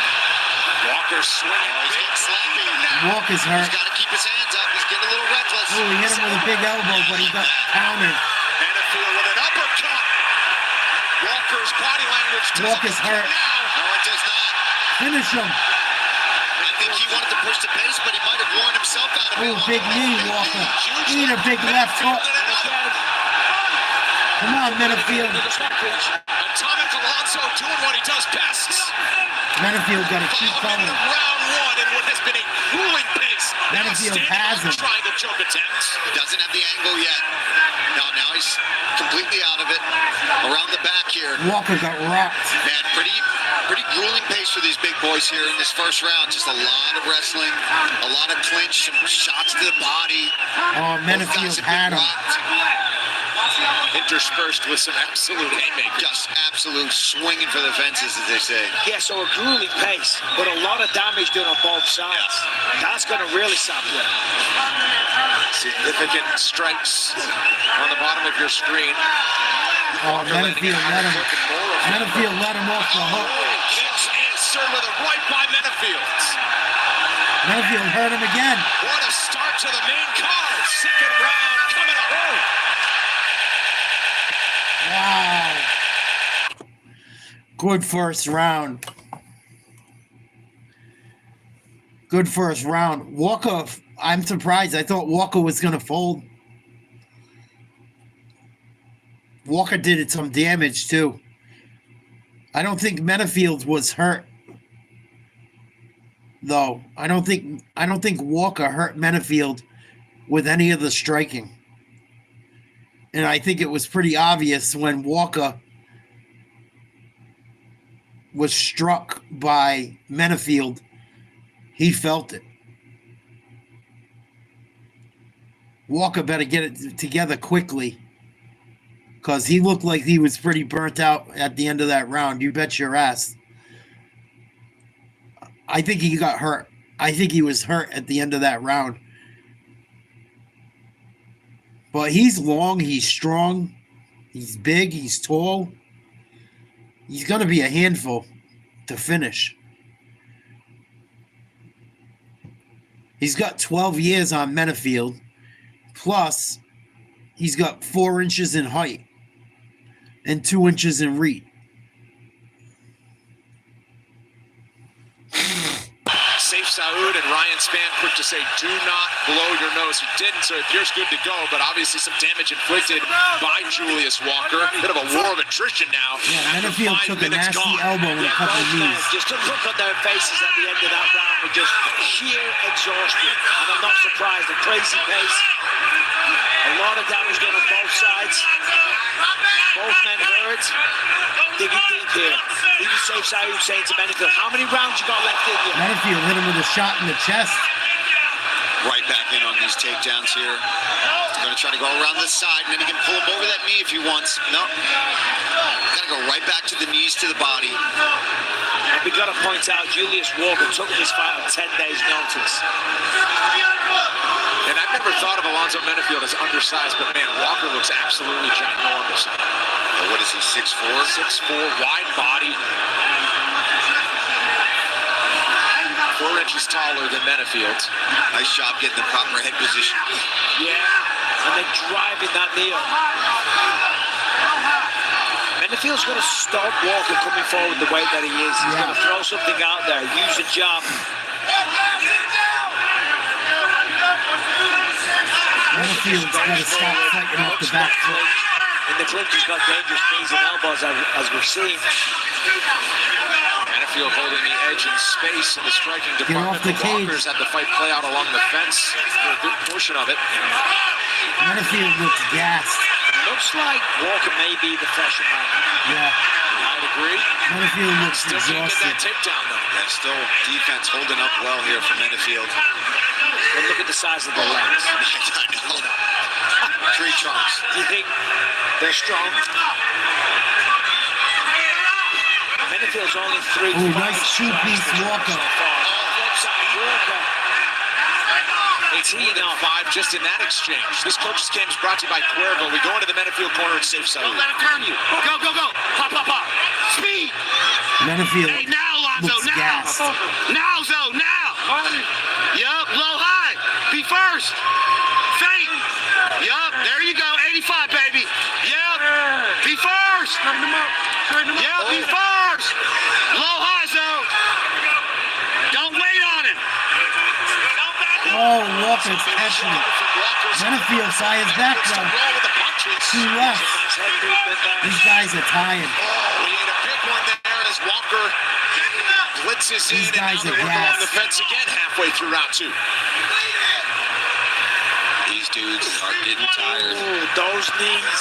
These guys are exhausted. Menafield cannot take too many more. Menafield's got to do something. He looks like he's a zombie. The knees. There you go. Ooh, 3-piece Menafield. 3 of his own. Come on, Menafield. Keep going. Nice jab. Kick there from Walker. Another jab. Took a leg kick. Just got to be careful being the taller guy. Tuck that chin. Ooh. Leave it out there. Nice left hand, Menafield. That's the problem with taller guys. The chin's always a little bit up there. It's kind of the disadvantage. Yeah, you're tall, you're long. You've got the reach, the range. But the chin's going to be easier to find.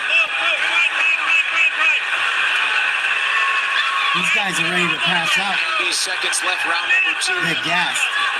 Ooh, body shot. Almost dropped him on the jab to the back.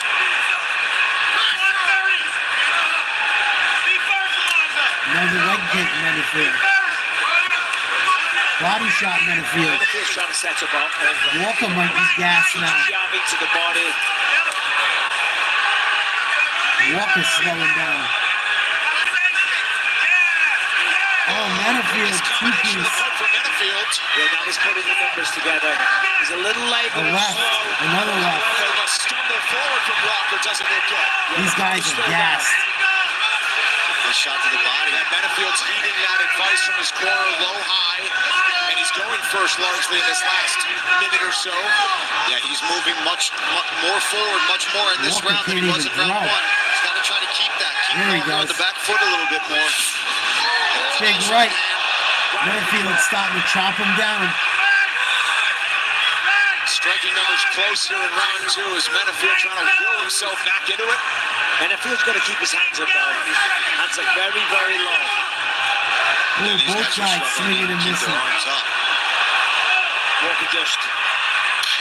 Walker with a Finally takedown. gets the takedown. Menafield right back up. Final 10 seconds of round 2. Menafield offering some elbows, and we'll see what they have in the tank for round 3 after this. Close second round. Yeah, I think Menafield's winning personally. I think if you stuff a lot of takedowns, it should count. It should count. I think if someone keeps trying to take you down and you show that they can't, it should count against the guy that is shooting all the takedowns. Very close fight. It's probably 1-1, maybe 2-0 if you look at the stats for Walker on the percentages. But I think Menafield's done way more damage. I think Menafield's hurt Walker more than Walker's hurt Menafield. I don't think we're going to get through this third round. These guys are fucking wiped out. They barely got through the second. These guys are sucking fumes. The most active superstar in the sport is ready to make the walk again. 2 weeks from tonight, UFC light heavyweight champ Alex Pineda defends his title against the challenger on a 13-fight unbeaten streak, Magomed Ankalaev. Plus, Gaethje and Hooker trade blows in a co-main you can't miss. Here we go, third round. Before March 3rd, Walker you'll get Menafield. $10 off the normal price. ESPNPlus.com/PTV. All right, there's an eye poke in the opening seconds of round number 3. So that'll give them some extra rounds. I would imagine each of them welcome that. Up to 5 minutes. Now, if I'm Walker, I'm taking a breath. You good? You're not here. I'm taking a breath or two. Oh, yeah, my twinge is really bothering me. I need a few minutes. Twinging or... Okay, just take a moment. Let me know when you're ready. You ready? Okay. Hey. Oh, no. I'll take your night. Okay. Ready? You ready? Hey, debut, you know, you kind of feel like you want to get it going. He seems okay, though, to be honest. Here we go. Finish every Back at it. single fight tonight, which has just been incredible. And we've almost had one in both rounds Fingers. of this opening fight, and now the mouthpiece is out. Another Oh, he can't even keep his mouthpiece in. stoppage and back underway. This is our first third round of the night so far, ridiculously. We'll take it, though. We will. Ooh, big left hand, Menafield. With the body, looking to stick to the top. So safe side, so go to the body, come over to the side. Another left, Menafield. And a right, and a left, and a right. Menafield answers. There's a big difference in power with the punches that comes from Menafield. Safe side, who said don't square up, don't allow him to get you with the tight clinch and throw the knees, jab to the body, over the top of the right hand. Fire, Menafield. You have him. Good body kick there from Walker. Fire.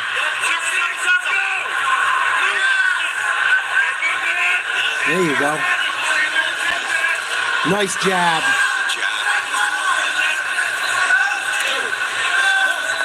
Oh, here we go in the clinch. Yeah, there we go. Menafield lets Jason Herzog go. And Hit him in the balls. Walker's got to be careful here. You're tired. He's tired. You're both committing fouls, right? Stop doing that, okay? Take your time. He needs time. Oh, no, never mind. It was Menafield that got the eye poke, right? Hey, you got some time here?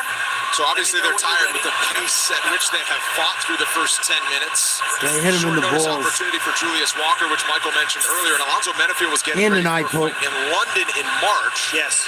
But his opponent got injured, so instead of waiting extra long to get back to action, he says move it up to Seattle a month ahead. So Let's walk around a little. that's the scenario that both of them have been dealing with in the lead up to this fight. Yeah, I mean, there's no mistake in that one. Besides, you can hear it as well. That was really good refereeing from Jason Herzog. Hey, you poked in, you kicked in, you guys are all even. No more accidents or points are coming off, yeah? All right, let's go. That's fair enough. You know, one apiece. They are both tired. So you start to get a little clumsy and a little reckless with your weapons. However, there should still be consequences. Now they've had a little breather. Menafield took some time for himself. He ain't stupid. Menafield almost 60 strikes landed to that. Ooh! Big right hand. Might have broke his nose. I think Walker just got his shit broke too. You can tell with Walker, he's still, it's like a kid playing with new toys, right? He's still trying to figure out a lot of the striking. He's throwing a lot. Ooh, that leg kick hurt Menafield. Leaving himself more defensively sound. Yeah, that's right. That's a good way of putting it, Paul. And once he gets a bit more experience and just refines all the techniques and closes the openings, the counters and stuff. Another takedown. Yeah, I was just going to mention, game for the challenge. 15 light heavyweight on the debut on the other side, but he's 6-0. 6-0. Give me Alonzo Menafield opening up a main card in front of some of the best fans in the world. He's great.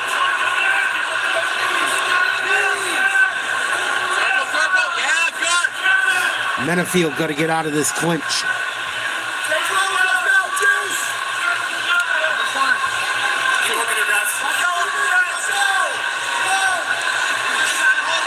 Stop hugging him, Menafield. Get out of there. There's those knees again. You can hear them as well. He's not just placing them, he's trying to do damage. Back to the takedown. Menafield's looking for the neck. Using the whizzer and the underhook to defend. Why don't you try and choke him? He keeps getting close to these double legs and single legs, right? But he's just not doing the little adjustments to try to get the fight back down to the ground more efficiently. Well, he couldn't get them in round one, two when he was fresher, so I doubt he's going to get it in the third. I mean, of course, Menafield can also be very tired. But right now, 90 seconds left. I think he needs to work on some things more for a tall guy, right? Being such a tall guy in this division, you get guys up against the fence, you don't always have to drop in. Here we go. Come on, Menafield. Trips outside, if he gets those body locks and just start tripping the back leg and misdirections, try to get around to the back, start using your jiu-jitsu as well. But as you were saying before, though, There you go. he's only 6. Minute to go. He's still got to refine the skill set because he didn't grow up wrestling. Come on, Menafield. But he's very Ooh, good. just missed a big right. A lot of damage.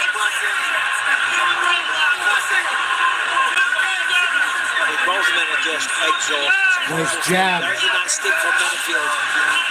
Menafield needs to explode now, though, because this could be anybody's fight right now. Menafield, a couple more. Big knee. Walker. Each to make their closing statements. Huge 1-2 for Menafield. See if they lay it all out for the last 30. Again, like Michael said, it's a close fight. It's a very close fight. Now he throws to the body, then over to his arm.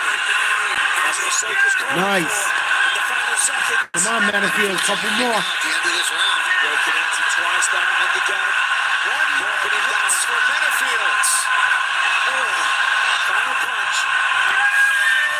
What a way to start the main card. Judges will earn their paychecks finally. First. I think Menafield won. I think Walker didn't. His one takedown didn't amount to anything. I think he tried to get a lot of takedowns that got stuffed. I think Menafield landed the bigger punches. I think Menafield did more damage. I think Walker probably landed a higher percentage.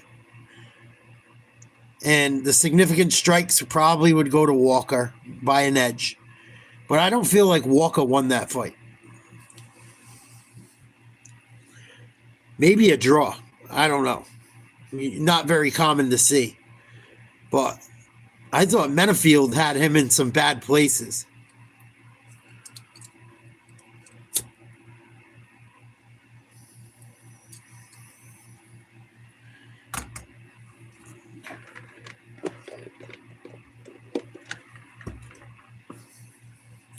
Yeah, I don't think Walker won that fight either. One of them. I think Menafield did a lot more damage.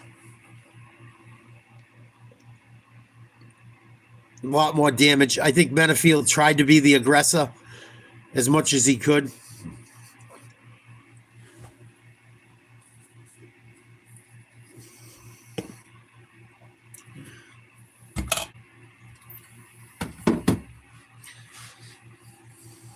Yeah, you should get credit at least.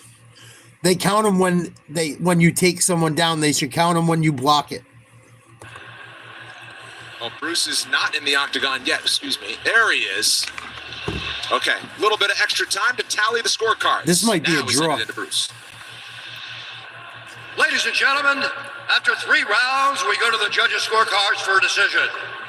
The judges score the contest. Davis scores it 29-28. Derek clearly has it 30-27. 30-27. And Saul Diamato scores it 29-28 for the winner by split decision, Atomic Alonzo Menafield. Good. Who the fuck had the fight 30-27?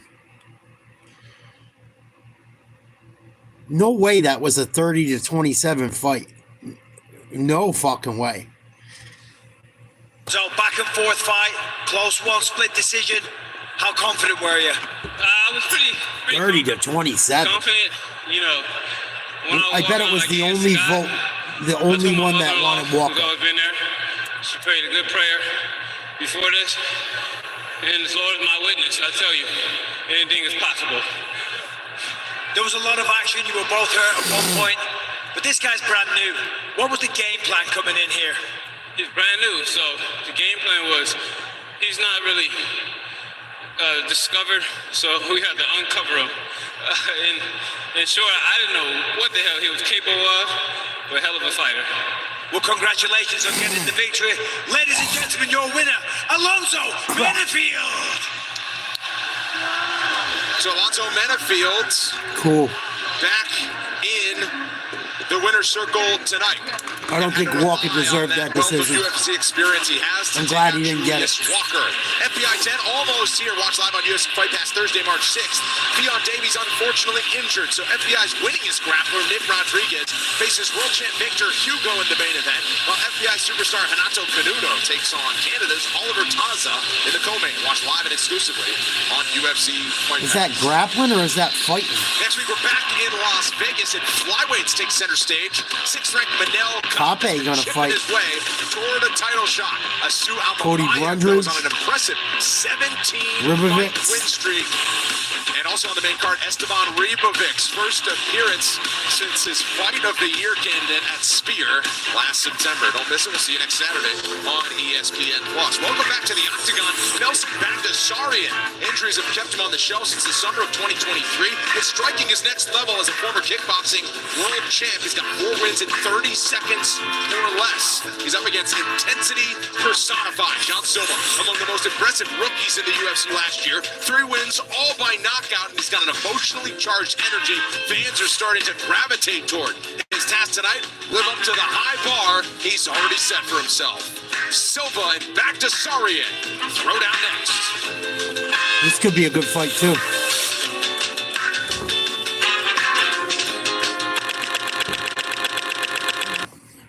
Yeah, I didn't think Walker did enough to win that fight. I'm glad he didn't.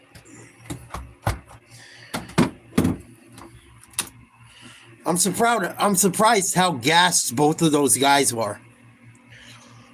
Both of those guys got to work on their fucking gas tank, for sure. I was really surprised to see how tired those guys were by the second round.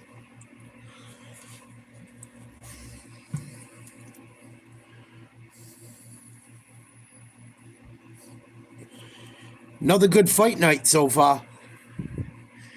Another pretty good fight night. Let's check out our poll. Does Triple C's career end tonight versus Song? 56% say yes. 44% say no. We shall see. I think we got 2 more fights before the final.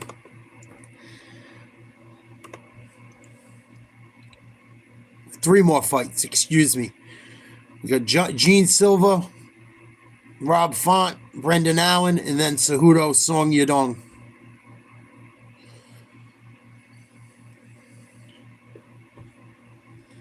That was the first fight that went the entire distance tonight. Victory over Tucker Lutz returned Nelson Bagdasarian to the UFC win column. Tonight, he makes the walk for the 5th time to face off with surging Fighting Nerds rep, Gian Silva. A respected striker whose speed and accuracy earned him rave reviews even before he earned a UFC contract in 2020. Bagdasarian's 3 wins on the sport's biggest stage show that the Armenian is settled in and ready to make his move up the 145-pound ladder as soon as possible. But first, he must get by Brazil's Silva, who's blasted through Weston Wilson, Charles Jourdain, and Drew Dober. Silva beat the fuck out of Drew Dober. Remember that? Coming up next, John Silva beat the shit out of Drew Dober. Drew Dober is no joke.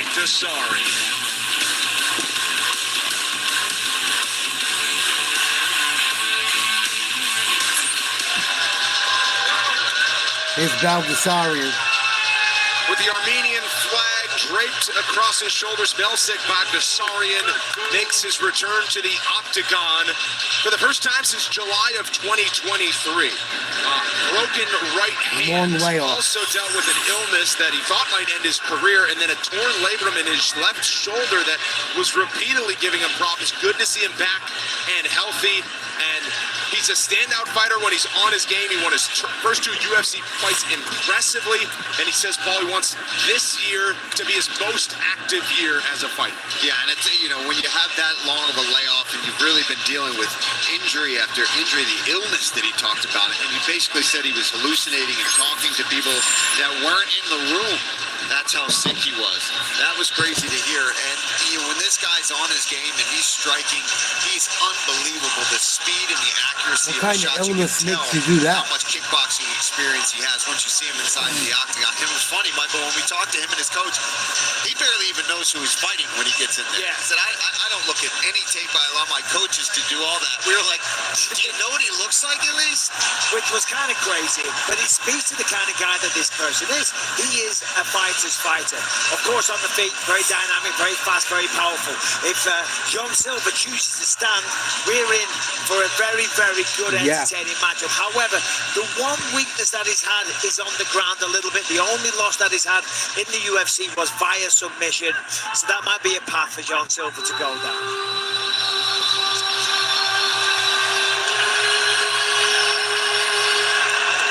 Here comes John Silva.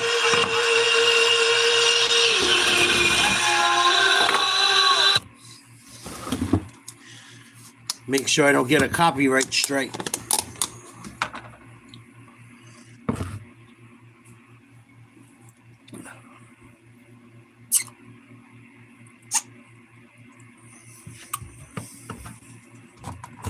John Silva's been on a roll. See if he can keep it going.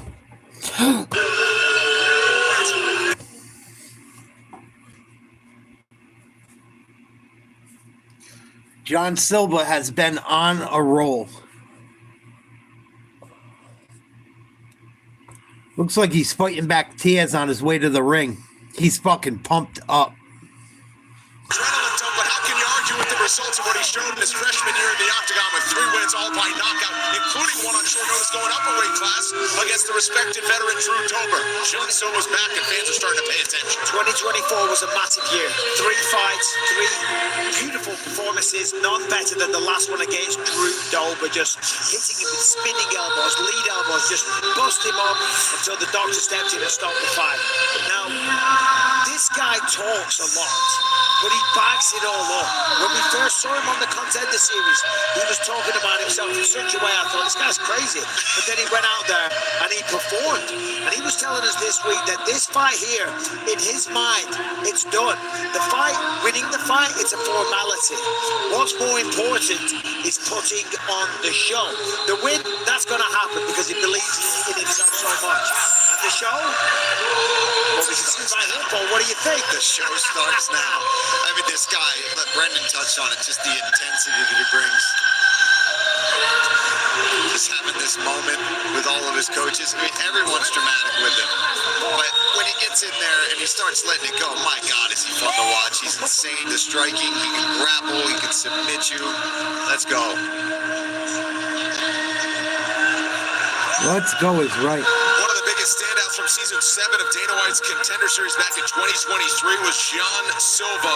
He followed it up with 3 wins last year in his first calendar year in the octagon. All of them came by knockout. One in the first round, one in the second round, and one in the third, which came by a doctor stoppage against Drew Dober, up a weight class on short notice. This guy is a prospect on the rise that fight fans are certainly starting to pay attention to, and he's got a nice pop here in Seattle this week as well. As he steps back into the octagon We'll see. to take on Basaran, we give you the tail of the tape. John Silva is the biggest betting favorite on the main card. He's 5 years younger than the Armenian. The Armenian dude has been injured for like a year and a half. So we'll see what he's got left. John Silva is the favorite, negative 485. That's a big favorite. Bagdasarian's plus 370. $100 wins 370 if you take Bagdasarian. So, as far as Vegas is concerned, Silva is a heavy favorite. 5 feet 9 inches tall, weighing in at 145 pounds, fighting out of Glendale, California, Melsick, the Gun Bagdasarian.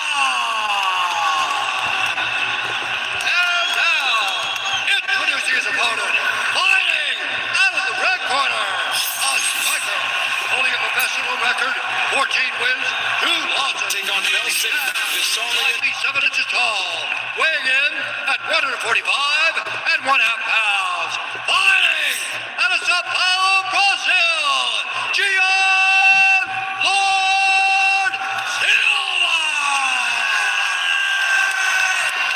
How does the action begin? Kevin McDonald. All right, as Kevin McDonald gets ready for the featherweights, just wanted to see the juxtaposition of the intensity of John Silva on stage yesterday at the stare downs, and Nelson Bagsarian just with a 10,000-yard stare, like, bro, what are we doing? Can we just fight tomorrow? Let's make it to tomorrow. Could you imagine the He's a no-nonsense guy. if John Silva walked out There we go. death metal or something? I mean, that was pretty calming music. This fight clock is brought to you by Buffalo Wild Wings. Bagsarian's in red, Silva's in black. So Bagsarian, it's been about 18 months since he was last here. Fast on the feet. And a wealth of experience in kickboxing. He was a former world champ kickboxer. Ooh, nice kick to the body. There's a speed difference. Silva. The thing is, for John Silva, training at the fighting nerds, very well-rounded skill set. High-level jiu-jitsu, the man can wrestle as well. But his go-to is the striking. That's the way that he likes to operate.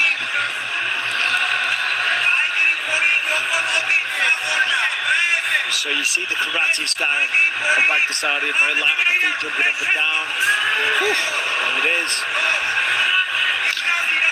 He does that a lot, John Silva. Always like dapping them up, giving them a high five.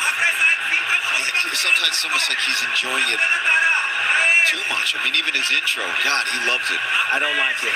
I don't mean the intro, I mean the high five. So, yeah, once you're in there, you get high five afterwards. Yes. Nice head kick. Silva. And yet another fight where we have opposite stances here. Southpaw for Bagsarian. Orthodox for Silva. It's a lot of opportunities, especially for kicks.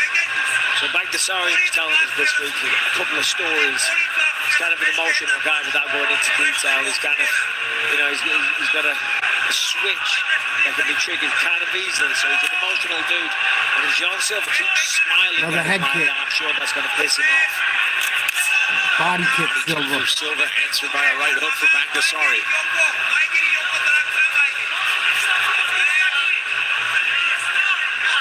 The guys don't want to engage, really. Both guys gauging distance. Bagsarian is winning the full battle, but he's not using the backhand. Straight left. There it is. There's the first one.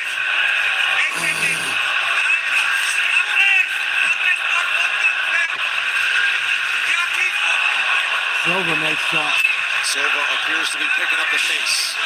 Well, neither one's really landed anything flush at all. Just Silva's busy around him.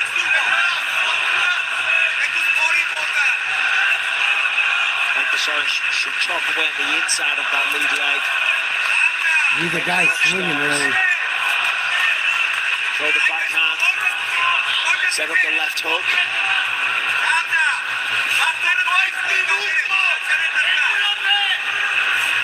Come on, fucking fight. Nice left hand, Silva. Spinning back kick. And so's John Silva. Ooh, big right hand, Silva. They get close. They're just missing. Followed by a left by the Armenian. Really fast. Yeah, it's the feeling out process. We say it all the time. Ooh, nice kick by Bagsarian. Left kick. It's line. And it's loose, too. You know what I mean? Like, it's effortless for him. Guys are swinging hard.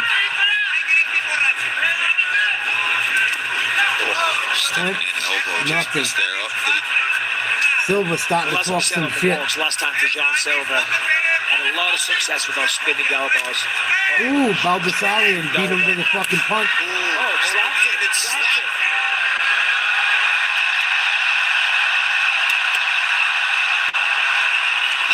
Let's go. Yeah, no comment from me on that one. Silva trying to get the crowd into it. Oh, he just got him into it all right. That one's over. Let him have it. It's over. He broke his face. Holy shit. Off with his head. Wow. There he is right above us. I mean, the man Holy is shit. the real deal. Silva just cracked him. He was looking up at the ref, kind of saying what's going on to him. I don't The even ref think should he have stopped that right away. He got dropped so hard. He shouldn't have made Silva punch him anymore. He took his time. The minute he hit him, I knew it was over. Winning, that's just a formality. I'm going to put on a show. And he did that. Basaran just got his shit broke. Incredible. Wow. And now we look at tonight's blazing What a fucking shot by John Silva. by Buffalo Wild Wings. Unreal. Let's take a look here. Big left Big hook, left and watch this right down the middle. Straight down the middle, right on the jaw, sits him down. Good night. Let's see if we can see the look on Basaran's face when Silva got on top, looking for the finish here. That shit was over on the first punch. Straight The second right, one, man. forget The about power it. and the speed that he has is incredible. Look, he's kind of looking around like, what's going on? I don't even think he knew how he got there. Obviously not. And Silva was trying I know how not he to got add there. more punishment. Seattle And you knows gotta how he give got credit there. because once Basaran On the covered, right he went hand to of the a bottom. John Didn't want to really further John damage Silva. him unnecessarily. Straight right. I don't know. Elbows to the body to really finish it off. Yeah, that's true. But once he saw the fight was all but done. Wow. It all adds up to another impressive knockout victory for the rapidly rising Lord Silva. We'll hear from him next. That was major. Huge knockout for John Silva. Just fucking dropped Basaran like a bad habit. That might be knockout of the night. That might be the knockout of the night so far. It's definitely in the conversation. At least in my opinion, it is. Another fight ends early. What up, Juice? How you doing, baby? That was fucking atomic, Juice. He hit him so hard, my teeth fell out. I took my teeth out. They were bothering me. They're starting to hurt my gums. No, I'm kidding. He hit him so hard, my teeth got knocked out. Holy shit. I can't believe the ref let him go in and finish him. The minute he fucking hit him, I knew it was over. You could tell by the sound of it. And how hard he fucking... I knew that shit was over the minute he hit him with the right. The left had him pretty fucked up already. When that straight right came down the middle, I knew it was fucking time to go to sleep. Wow. Another good fight night. Holy shit. The MMA geek on a roll. John Silva's going to be a problem, guys. 15 seconds of the very first round. Wow. Declaring the winner by TKO, John Silva. I'm here with the winner, John Silva. John, over here, buffer with the glasses. John Silva, 4 fights in the UFC, 4 wins, 4 stoppages, and this one was the best one yet. 4 lutas no UFC, 4 vitórias. E todas por via rápida, e essa foi a melhor de todas até agora. Hey! Seattle! Oh! Thank you!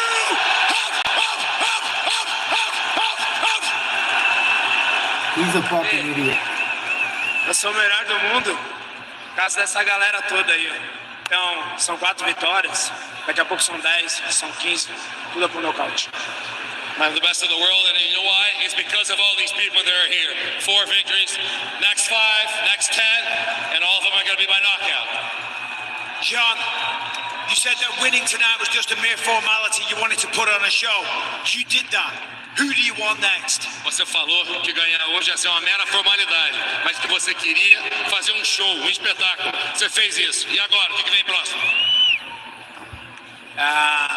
Cara, eu agradeço Seattle por ter me recebido aí, mas tem um cara que tá falando muita besteira. E se o Dana quiser que eu educo ele, só colocar o Bryce Smith aqui, que eu faço isso. First of all, it was Seattle that did this, and we thank you so much for the reception. But there's a guy that has been talking a lot of crap. Bryce Mitchell. him, put Bryce me in front Mitchell. of him, and I'll do the job. Ladies and gentlemen, your This winner, guy will hurt Bryce Mitchell. Lord Silva. John Silva might hurt Bryce Mitchell. Bryce Mitchell, Silva already has his eyes on the top of the division, says I can compete with the very best 145 has to offer right now. There he is but with his honey. He has a climb to get there and a nice moment with his wife always in his corner. He said he would knock out Bagdasarian at round 2. Didn't need that long tonight. And the legend of Lord Silva continues That's dope. to grow. I love watching these guys that bring their family into the ring. I think that's so dope. Good for him and his wife. They got a dope relationship. That's cool. Very, very cool. I'm going to go get a drink, use the bathroom. I think we got 3 fights left. What's left on the card tonight? Let's see. We got the Rob fight versus Matsumoto. We got Brendan Allen versus Anthony Hernandez. That could be a banger. And we got Cejudo versus Yadong. Not my dong, Yadong. I really hope Rob Font comes to fight tonight. He needs a win badly. I'll be right back.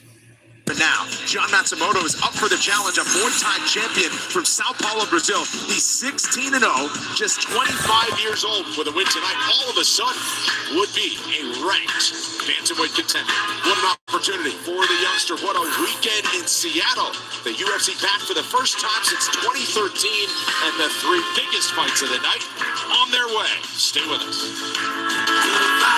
Vibrations make you feel alright.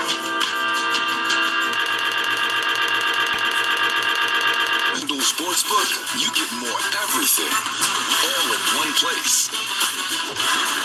More ways to cook with live betting as it happens. More ways to lock in with player prop tracking. And more ways to celebrate with quick and secure withdrawals.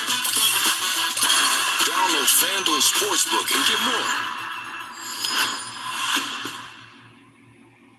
And is there a lot of pressure on this young fighter here tonight? Fighting is life. This is my belt. I earned this in blood, paid in full. This is mine. Everyone gets knocked down, but fighters get back up. You cannot break me, I promise you. Adversity is the road to victory. Sacrifice is the price for glory. The very struggle for survival is the fight for greatness.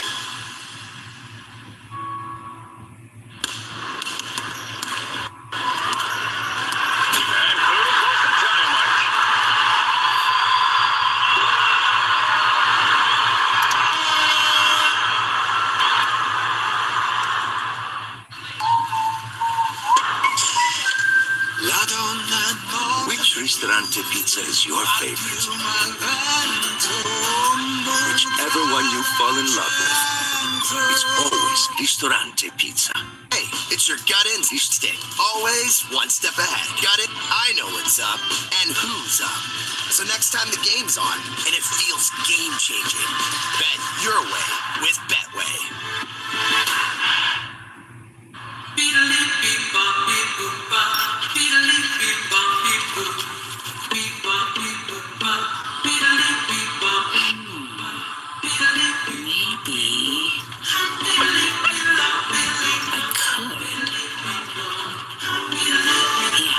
I'll just ask. Wondering if Ozempic is right for you? Just ask your doctor or visit Ozempic.ca. Blue Jays, Red Sox, Grapefruit League action tomorrow on Spit One. Warning, the following program contains extreme sports and violence and may not be appropriate for younger viewers. Viewer discretion.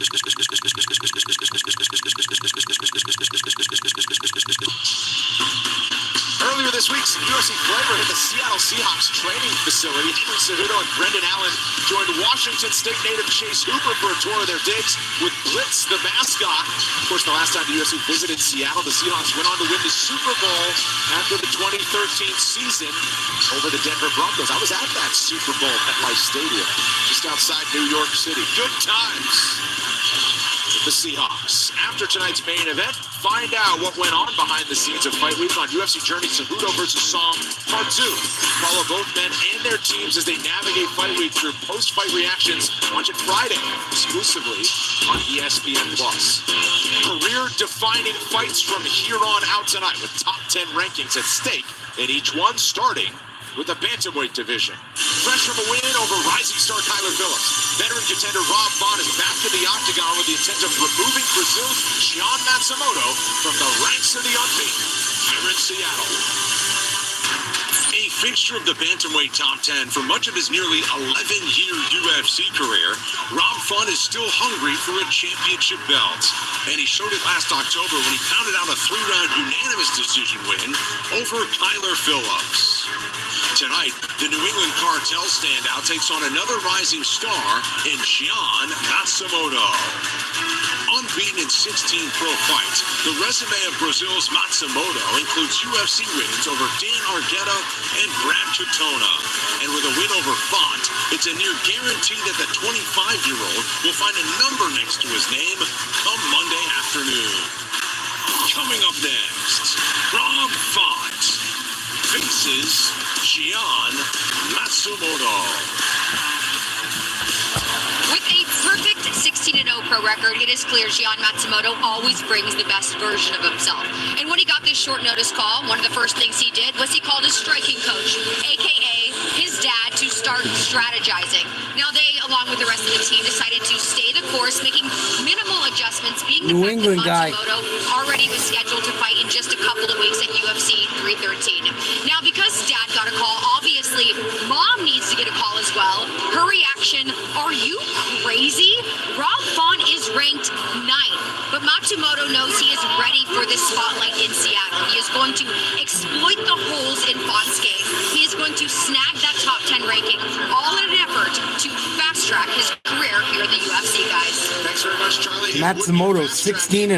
He obviously was impressive when he won on Dana White's Contender Series, and he's looked the part, certainly as a future contender, possibly champion. See what Rob Font got It's left in the certainly tank. surprising to fast-track him this much into a potential top 10. Be Huge interesting. opportunity for him, but he showed all the skills at just 25 years old, 16-0. You can't argue with it. Exactly, Bradley. 25 years old, 16-0, well-rounded skills, a tremendous What does the athlete, kid have against left in the height, tank? Extremely technical in every area. We saw that against Dan Argueta, pushing and forcing the takedown the whole time. Drops Rob down, Font gets getting a up there in textbook age. ability. In that same fight, he's got the ability to stand his ground, to stand in the pocket, trade, throw. Rob exchange Font blows. was this Really close does to have getting no a title weak shot. areas. And again, 16-0. When COVID hit. 25 years This old. fucking The close. future is so bright for this young man. And then last time out against Brad Katona, And he took a couple tough losses. That's not an easy person to beat. Now, of course, stepping up big time here against Rob Font, a man with a tremendous amount of experience. Rob Font got The hands. best in the world. But that Or used to. We'll see what he's still got tonight. So I'm excited to see what he's got tonight. Yeah, kind of. Something like that. That's what I was thinking when I'm... Rises to the challenge. I was thinking the same thing. Rob Font, somebody ranked, somebody who's been around this division for a long time, and that last fight was a dog fight. You had to dig deep, and you like to. Like that dude from The Rundown. The movie The Rundown, the nasty little motherfucker that was beating the shit out of The Rock. The little dude. He looks like he's like half Brazilian, half Japanese too. Or Korean or some fucking thing. Oh yeah, no doubt. Let's see what Rob Font has left in the tank. Rob Font was a real fucking problem up until about a year ago in this division. Back Kyler Phillips, and that is what Rob Font has done to keep his spot in the top 10. He shut down Adrian He's nasty. That guy's unbelievable. Prospect. He did so against Is that his name? Phillips, That's and funny, you know tonight it. He plans to do the same and take away the zero of Gian Matsumoto. I know it doesn't. The shit that dude is, I thought it was the dude from Surf Ninjas. I thought so.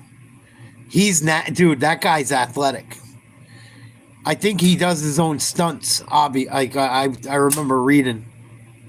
I think it's him that does all the stunts and shit. He's fucking nasty. He was nasty in The Rundown anyway. That was a good movie. Kind of a corny movie, but I used to love that movie when I was younger. In my 20s. It was probably one of the first DVDs I bought. Looking back at it, I know I used to have it on DVD, but he was nasty in that shit.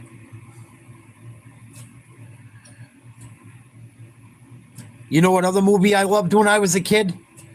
And I watched a little bit of it the other night. I couldn't believe it was on TV. Three Ninjas. You guys ever watch Three Ninjas? That was a fucking cool movie back in the day for kids. Me and my buddies used to go outside and play ninjas. Dress in all black and go outside, sneak out of our houses when we were kids. Like 9, 10 years old. Sneak out of the house at like 10, 11 at night. Oh, we fucking get into all kinds of shit we shouldn't have. Spying on people. Yeah, that's what I was going to say. He looked young for so long. He looks way younger than what he is, or he did. John Matsumoto, Rob Font, here we go.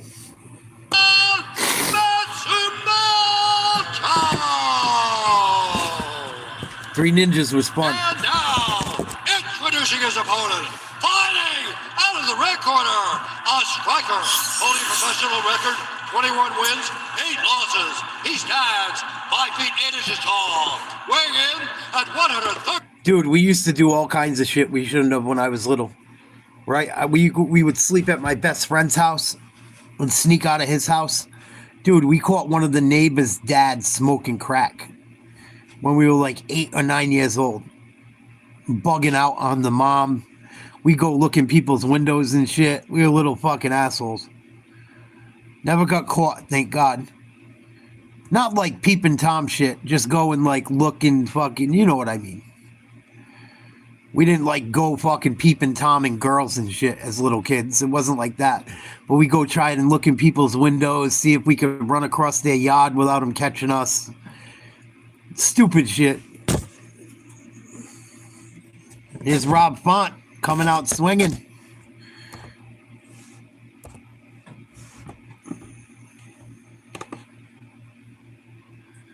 Where the fuck's the volume? Way back into it, winning a great decision. However, he allowed himself to fall into the clinch. Matsumoto trying for a takedown. Font ain't hearing it. He needs to work on controlling his feet. Reverses the clinch. To utilize that jab and then the right hand. Couple body shots. Maintain separation. Both guys. He goes forward very aggressive and recklessly and often finds himself falling into the clinch.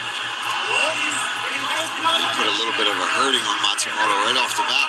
Looked like they were going to touch gloves. Oh really? I missed that. Right in, yeah. Font mushing his shit. Matsumoto, defend yourself at all times. The referee never said anything. Just take a look. Quick touch. Oh, jab off the touch with the lead hand. It's a little sneaky. So it's big time sneaky. What's your opinion? I hate it. If you don't touch gloves. Then. Yeah, you're right. But it's legal. I'm not saying that there's no, you don't have to touch gloves. You do. Font hit him with an uppercut. You can tell Matsumoto trying to finish a takedown. They stick their hand up and kind of acknowledge, are we touching gloves or not? And somebody gives a nod, and then they'll touch gloves or not. That was kind of dirty by Font at the beginning of the fight. Matsumoto, it doesn't matter. I mean, it doesn't matter. It's a little dirty for sure. Typically, you lean over sometimes and say, hey, we're going to touch gloves or whatever. The reality is, forget touching gloves. You've already done that. Yeah, I wouldn't do that touching gloves shit. Oh, Font just bashed him. It doesn't matter. That's not a cup of tea. Oh, Font just missed a huge uppercut.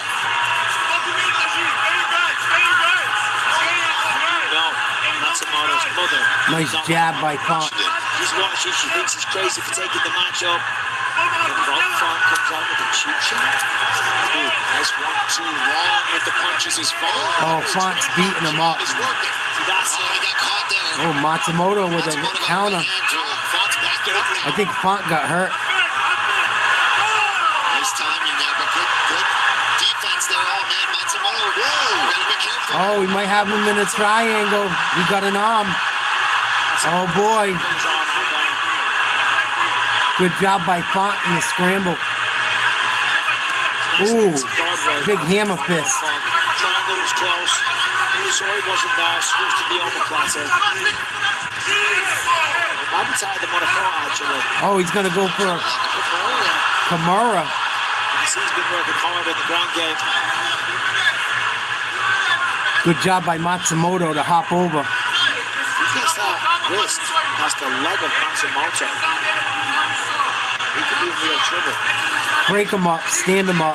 They're not going to do anything. If Rob starts to really pull on that, Matsumoto's got to try to roll around to the other side. There you go. Now you got top control. Half guard.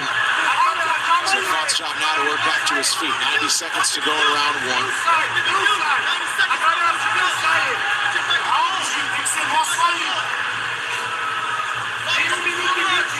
Matsumoto's got to do some damage here, though. Rob landed the bigger shots, attempted a couple of submissions.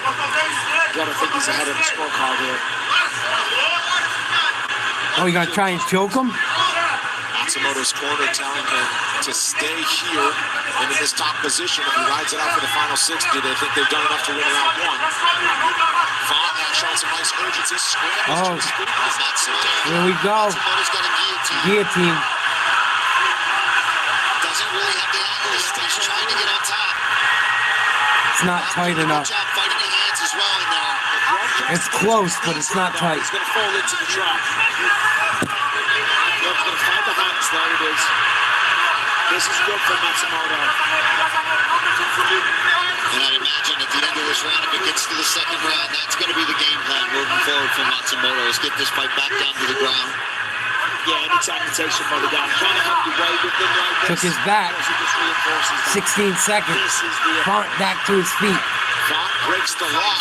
Matsumoto has it back in the final 10. Oh, just drove him back down. Big response from Matsumoto in round one. Second round is on its Close first round. I think you probably got to give it to Matsumoto. I guess. I mean, I don't know. Font landed the bigger shots. Close round. Very close round.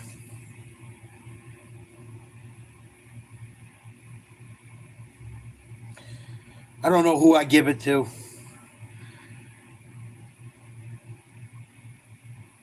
Because even though it went to the ground, part of the position Font was trying to work. Matsumoto had a good end of the round. Very close round. I don't know who won that one.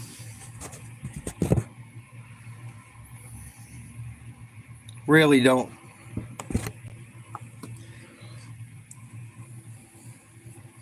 Program contains extreme sports and Close round.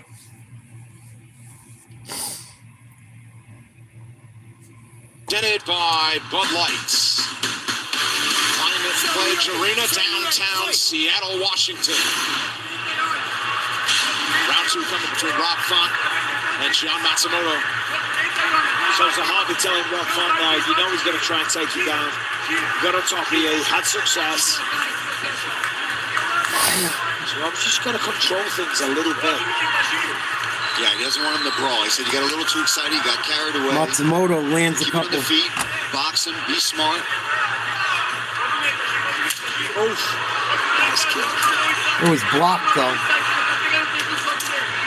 couple of times Font's thrown that clubbing right hand to follow up that crispy jab he's known Font got to stay on the feet. He'll be fine. He's kind of clubbing, which is, it's a little unusual, Leg kick. very unorthodox, to be honest. And with the, there it is. Ooh, big right hand. Rob has it. I'm a little surprised, but it's working for him. Font can outbox him. Takedown attempt. Nice split. Easy to go down. Oh, this could be trouble for Moto. He got out of it. Pops his head out. He's going to regret that. Font was able to return to his feet, but then got taken down again. This time Matsumoto gobbles up the legs. Yeah, but Rob's doing the right thing, pushing down on the head. Now he's got the wizard. The problem is Matsumoto's got his left leg or his foot. Yeah, he's going to try to get that back. That's great dexterity, though, from Rob Font to get back to his feet. Oh, Font's in a bad position. And then Matsumoto just reaps it back. Font, you push his head down and stand.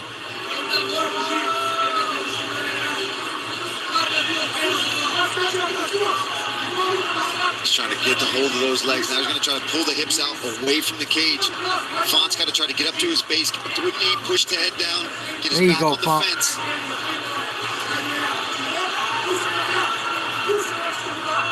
So the arm, he's got, yeah, there it is. He's now taking the back. There you go, Font. Good job. Well done by Rob Font. He was in a bad situation. That's not an easy scenario to stand up in. When your opponent is putting that amount of downwards pressure. Font gotta watch them leg kicks too. He's had a habit during his career of getting caught with leg kicks.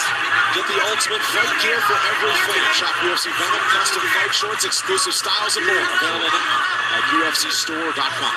Font digging to the body there, mixing it up.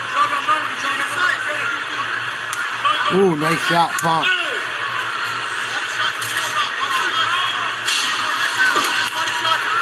Matsumoto takes some deep breaths now, though, to the body for Font. Some big strikes. Matsumoto to this on about 11 days notice, remember. That's why it's at a catch weight. Ooh, tough shots. Moto fires back. Matsumoto wants him to try to time that overhand from Font and look for another takedown. He's doing all right on his feet, though. Ooh, big right hand, Font. Clean connection for Font. Another one. So that was nice. In and out. Moto got a chin. Landed the 1-2, went out the way of the counters, and didn't clinch. Moto's taking some shots. Always gets right back to that jab where he sets his shots up. Another takedown. Another takedown, but a little bit of a fence grab there, maybe. I didn't see it. Another takedown. But he's got to do something with it as well. I like that it's a bit of a slam. These takedowns aren't just little subtle He's tricks. not doing anything out of the takedown, Make a though. statement, but then he doesn't really get much damage going yet. But to push it down on the head in these situations, it's so crucial. When you force down on the head, it makes it almost impossible for the guy doing the grappling offensively to get anything going. Font got to get his leg out of there. So it's really smart by Rob. And he's got the wizard. Now he's going to get underhooks. Nope. Matsumoto picks him up. Dropped him. And watch this again. He's going to push down on that head. There it is, and then slides his body out. Side control. Oh, Kimura. For Matsumoto. Again, not a good idea. It's the right arm. There's no submission there for Rob. Yeah, not from this position. Nice job getting up again, Font. To his feet. Well done. No move there, just using it to be able to get back up. Yeah, but he's not doing anything with it, though. Pressure for Font. And this has been a very different one. Oh, another right hand, Down a Font. few times, but got back up every time. Font's just getting back up every time. Stat that we're introducing in 2025 is takedown escape average 35 seconds. So for all those 7 takedowns, Matsumoto's held him down for an average of 35 seconds. Final 5 seconds of round number 2 tick away with one exchange. Ooh, big head kick, Moto. Third round. Font lands a big right at the end. Interesting. A lot of takedowns for Moto, but Font got right back up. I don't know how much they should count. He only holds him down for about 10 seconds, and then it's right back up.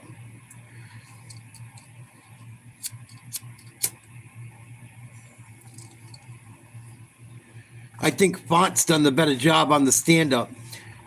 It's close. It's very close. I could see both guys being tied. I could see both guys being up. Have to look at the punch statistics and kick statistics and significant strikes to really have a better idea. But I would say Moto's probably in the driver's seat right now because of the takedowns. They're going to count them takedowns regardless.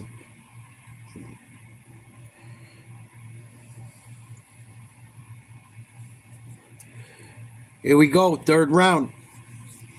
Fireworks when they beat the octagon 1 week from tonight, only on ESPN Plus. Fought right to work around through. Yeah, right back under pressure. And he got through as well, landed the right hand. And again, Matsumoto landed a big head kick. Both guys landing.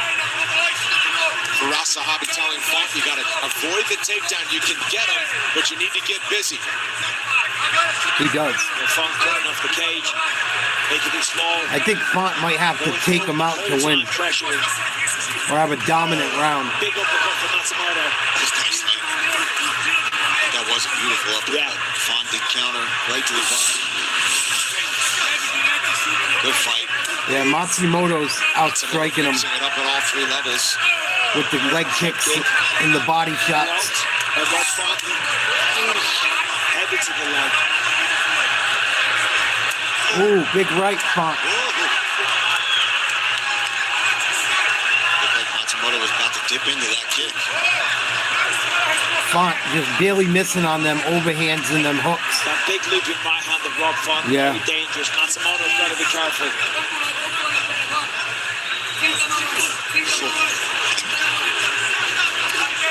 Oh, Font's just missing. He just split him.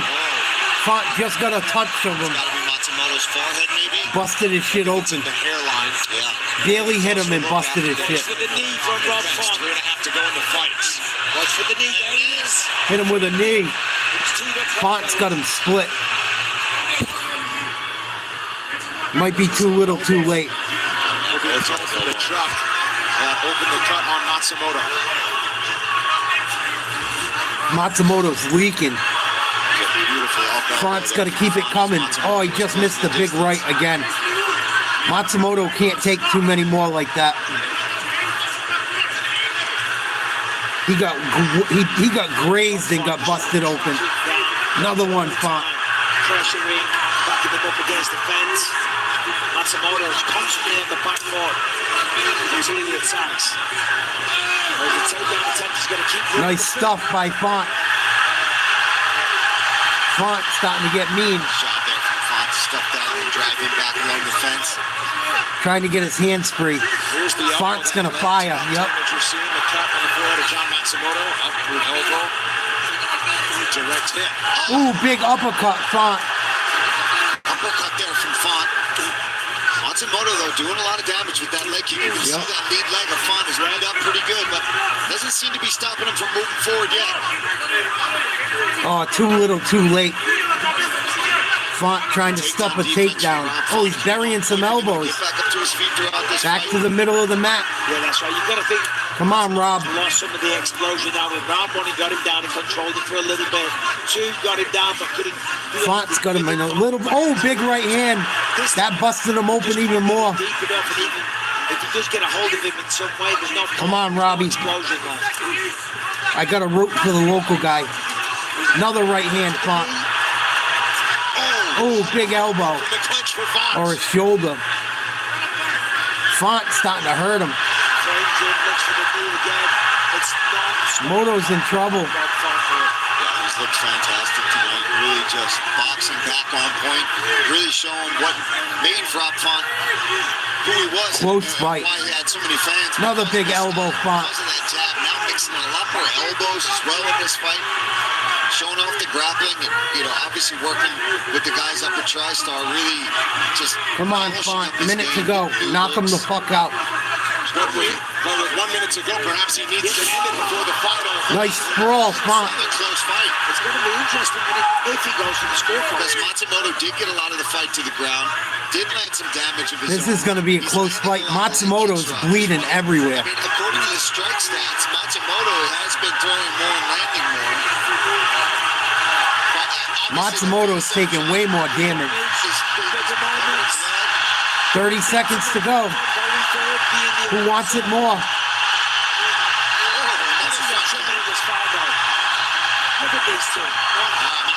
Matsumoto swinging for the fences.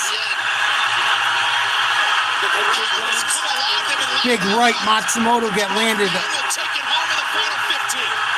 Here comes Font, busted him again. Matsumoto's a bloody mess. He just got hit with a 3-piece, 4-piece. Font's beating the shit out of him. Matsumoto firing. Good fight. Matsumoto's got a fucking split wig. We'll see. Good fight. The victory when we come back. I'm biased. Oilers, Capitals. Rob Font comes from a city about an hour away from me. So I'm a Rob Font fan most of the time. I think he did enough. He beat the fuck out of him in that third round. I think if you beat someone up and they're bleeding, you won the fight. But Matsumoto did land a lot more shots to the body and to the legs as far as kicking. So, and he did have 6 takedowns. He didn't do much with them. I think he had about a minute, maybe 2 minutes of ground time, control time, if you want to call it that. The takedowns really didn't lead to nothing. I guess they got a count, but I don't know, man. I think Font beat him up. I think that matters in a fight, or it should. It should anyway. But I'm just the guy hanging out at home. What the fuck does my opinion matter?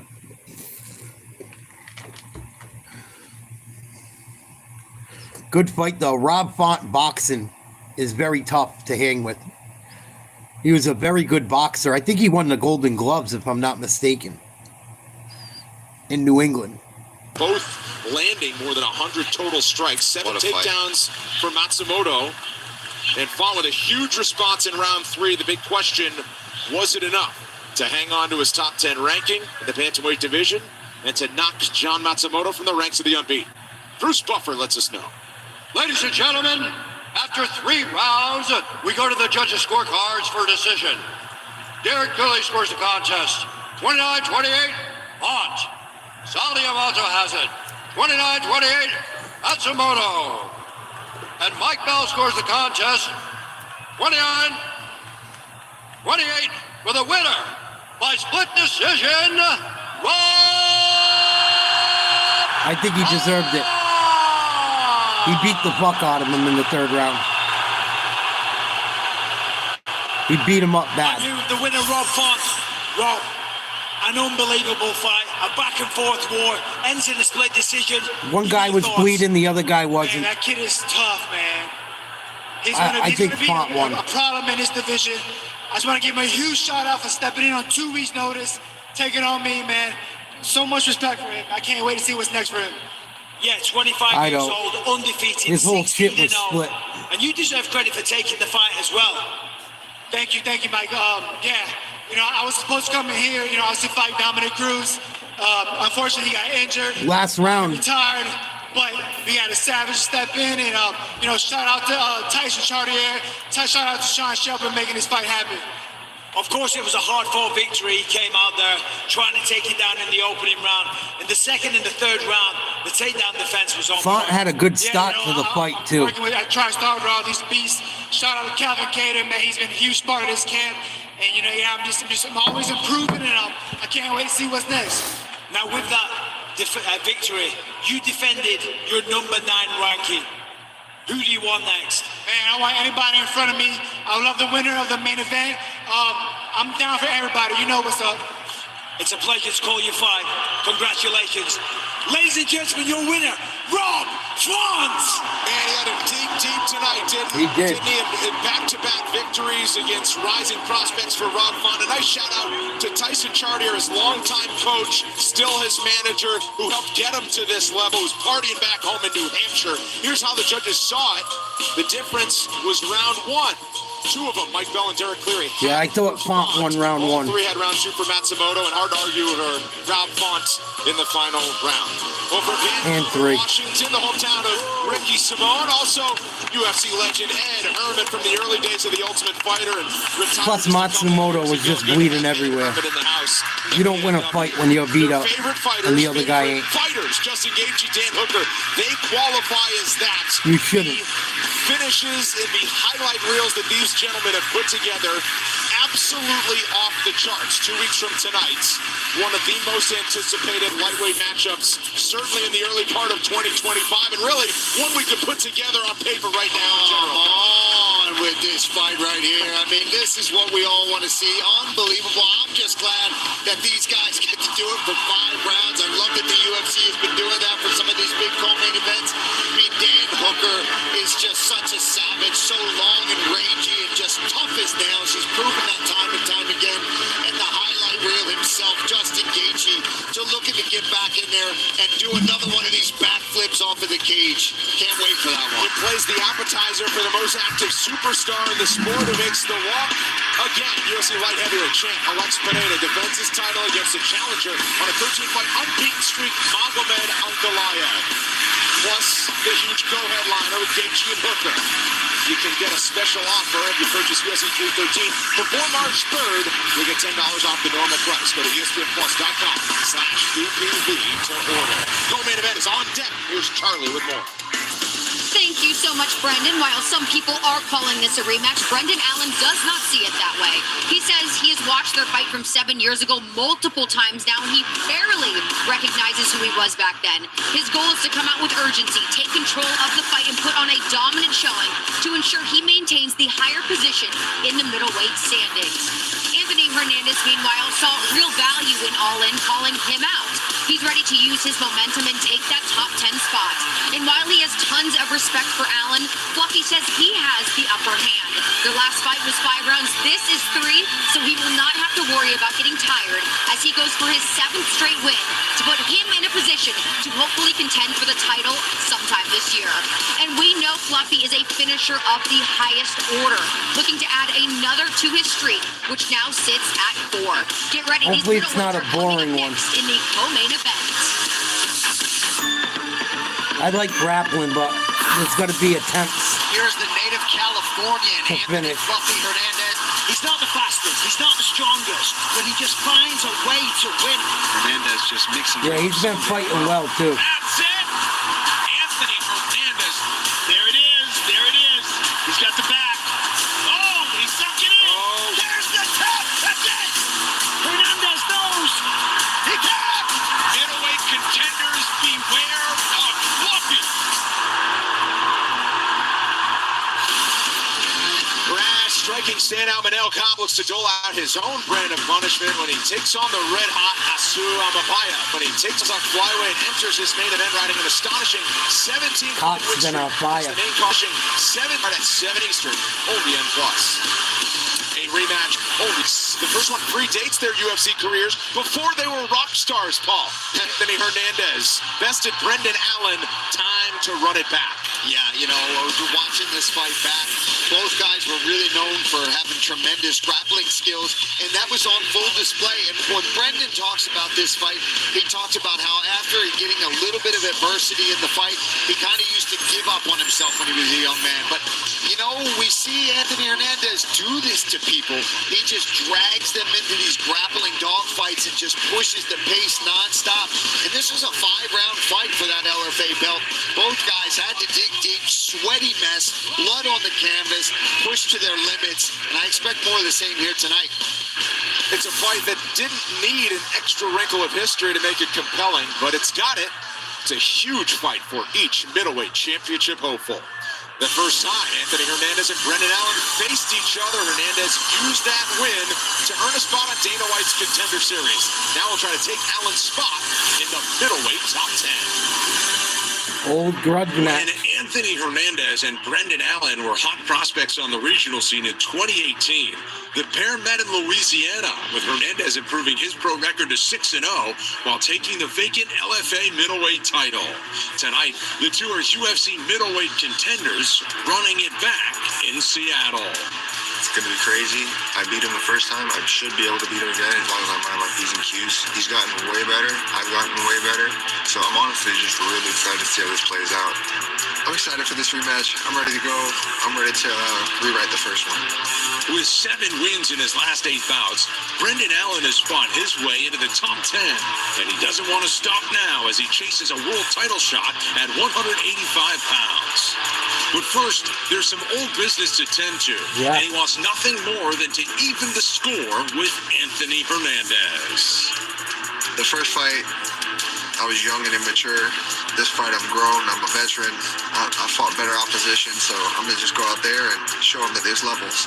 We'll On a see. 6-fight winning streak that has seen him finish 5 Hernandez has been on fire lately. Shabazian, Roman Kopylov, and Michel Pineda. Anthony Hernandez has seemingly Hernandez has looked good in the last few fights. putting him in prime form as he meets Brendan Allen a second time. He called me out. I really don't like getting called out, so he thinks he can beat me. He's had some hiccups in his last couple fights. So for me, it's like, all right, just shut all that down. Fluffy gonna get it done or what? 2 more fights to go. Here comes Fluffy. As the challenges have gotten bigger for Anthony Hernandez, his flame has grown. It's burned brighter and hotter to the tune Thank you, of Jeffrey. 6 straight wins, including his most recent one in a main event. Thank you when he again utterly dominated for the very donation. big and athletic Michel Pineda. It got him a performance of the night bonus ball, and it got him another huge opportunity because he is a dark horse as a championship contender no longer. People know about Anthony Hernandez and what he brings to the table, and despite being ranked lower and outside the top 10 than Brendan Allen, big betting favorite tonight. Well, I mean, when you have actual footage of a 5-round fight where these two have already faced in their younger days, that's why. And then we've seen Anthony Hernandez in that same style that he beat Brendan Allen back in LFA. He continues to fight just like that. Insane pressure, pushing the pace in the clinch. He's got great submission skills. He gets busy with dirty boxing, elbows, knees in the clinch, ground and pound. He makes that kind of gritty dogfight very exciting to watch. And again, not the fastest, not the most explosive guy, but my God, get him off of you. He is so inspirational because you're right, he's not the biggest, the fastest, or anything like that. But Hernandez is a big favorite in this fight. The betting line is Anthony Hernandez -325, Brendan Allen +260. So without a question, Vegas thinks Anthony Rodriguez should win this going away. to see how this plays out.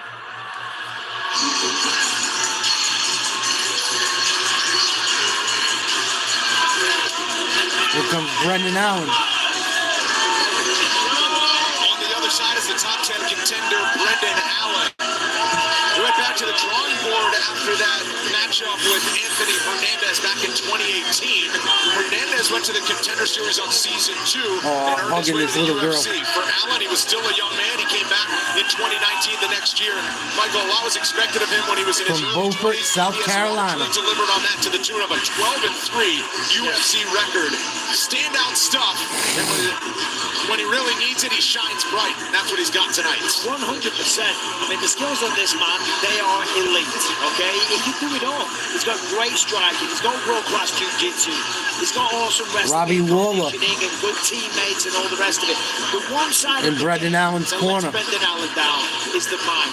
And he even spoke about it this week. I think the OG's in his corner as well. He loses focus, or he gets frustrated, or he gets mad. Against Imavov last time out, he was trying to get the takedown, and he just was hanging onto the legs for dear life when he should have abandoned it. You know, on paper, this guy's right up there with the best people in Allen's the world. got some records. Sometimes he jeopardizes his own fights. Now he wants this rematch. He's wanted this for a long time. Allen's got the second most submissions in middleweight history in the UFC. Pretty impressive. And staying focused. And he talked a lot about really wanting to test Hernandez on the feet more in this fight. He kept going to the grappling over and over again in that first fight when they met years ago, and kind of abandoned that. Even in the Imavov fight, looking back, he thought, man, I just felt like I was supposed to shoot because of how easily I got him down in the first round. But now he knows, really push the striking. High stakes at 185 pounds in our co-main event. Brendan Allen, the 9th-ranked contender in the betting underdog tonight, 2 years younger than Anthony Fluffy Hernandez. These guys are pretty much even in everything. But the reach is the same on each side at 75 inches. For the introductions, here's Bruce. Very evenly matched. Ladies and gentlemen, this is the co-main event of the evening. This fight is 3 rounds. in the UFC middleweight division. Introducing first, fighting out of the blue corner, a striker holding a professional record, 13 wins, 2 losses, 1 no contest. He stands 6 feet tall, weighing in at 186 pounds. Fighting out of Donegal, California, Anthony Costa.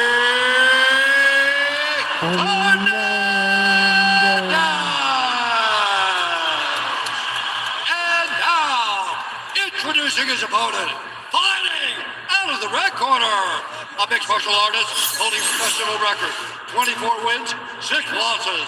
He stands 6 feet 2 inches tall, weighing in at 186 pounds. Fighting out of Delray Beach, Florida, by way of Covington, Louisiana.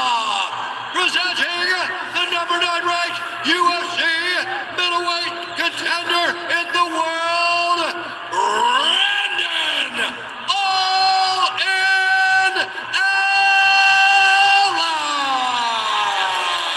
When the action begins, a referee in charge, Mike Beltran. This place is packed for a fight night. Holy shit. Mike Beltran, third man in. Oh my goodness. For this highly anticipated co-main event. You could call Anthony Fluffy Hernandez's fight style West Coast grunge. The city that birthed it. More of a southern hip-hop swagger for Brendan Allen, proud to wear the purple There we go, shorts round 1. from Louisiana. And he opens up with a leg kick. This is the thing about Hernandez. You know, a female fight star, he looks out of his depth. But he Oh, just doesn't give up. another leg kick, Allen. He continues to fight and then slowly finds a way to take over and get the victory. Oh, head kick. Took his back. Oh, he's in trouble now. Right? Look at that. Brilliant. Beautiful striking. Amazing grappling. But he couldn't help himself to try to jump the back and go to that. Hernandez holds on to that kick somehow. Yes, and now he's in control. Oh, Hernandez, he's got to get his arm out. Reverse position almost. Now he's got his back. Rides it out. This could be trouble for Allen. He finds a way to deputize himself. You know, I mean, he just landed a beautiful head kick. Brendan's just got to be very Nice job by Hernandez. I think just really Even though he took a big kick. work himself Well done. out of the dominant position and get out. Oh, Allen fighting This is what got position. him in trouble in that first fight. He kept hunting that submission, hunting that position instead of backing out, maybe trusting his striking. Well, as we said last Back time, to the feet. against Imava, the same thing there. And the first fight between these two, it was essentially this for 5 rounds. Yeah, there was moments of separation where Hernandez, you know, got a little aggressive with the hands, but it was all grappling. And Hernandez was just, you know, 1 step ahead. Brendan doing a good job holding on to that wizard to be able to stay up on his feet. But he's got to try to clear out of this area or he will not stop. Rodriguez, side control. Down inside control. You see Brendan trying to use the fence there to maybe get himself some position, get out of there and get some space, but Hernandez just like a wet blanket on you. Yeah, it's a nice takedown by Hernandez as well. Really good show of strength. Oh, Allen just gave up his back again. As he Keep an eye on that arm there. The left arm, he's going to wrap it around him and then sit down into the guillotine. He loves that, right? Yeah, he doesn't get it when guys defend him. What he does so well is transfers. Hernandez right is going to take his back in a minute. And that's the position he's in right now. He's kind of giving Brendan an option. Which way do you want to go? You want the guillotine or you want to give me your back? He's going to give him his back. Yeah, they both suck. Pick one. Brendan working. He's going to give him his back. Right Yep. well, guys. He's got a hook in. Hernandez trying to flatten him out. Again, you see Fluffy pushing on the head. It's so understated. Here we go. Pushing down on the head. It sucks. He's got a hook in, trying to turn him. Oh, it's not going to work from there. Yeah, Brendan's got to try to put that left arm. Oh, he just gave up position. This is huge for Allen. Such a momentum. Allen and half guard on top. Right now in top position. He's got to try to just secure some position first, then start looking for the ground and pound. Interesting. Hernandez does such a good job of just moving through Chess his match. position. Now you got him flattened out a little bit. Keep those shoulders down. make him work hard, because Brendan just had to do a lot of working to get back to this position. Settle your breath a little bit, then start to look for your strikes. Hernandez was just landing a couple of nice little punches, though, and definitely got the attention of Brendan Allen, who's trying to get the mount, just trying to secure the head and arm. But even when Allen can't do anything from there, really. Hit him in the jaw a couple of times. Just annoying. Good swing off to the other side. He's getting closer to it. Yeah, I mean, he's tied up in Trying to get that choke. Using the lockdown briefly there. Yeah, pulled that arm out of there. This is Allen's game, though. He'd prefer to submit you instead of knock you out. He believes there's a higher level of skill that goes along with it. Ooh, a couple nice strikes from Allen on top. When it gets to opportunities like this. Final minute. Hernandez trying to squirm out. Oh, he might have took an arm. Oh, Allen's got his back. Years later in the UFC, for way more money, with the world watching. Allen's got his back. He's got a hand in. Oh. Dominant position. Oh, he might have him. Pick your poison. This is a really good position. Short time on the clock. Yeah, he just needs to do damage here. I think Brendan should just keep. I think Allen got too high. Oh, he got it in.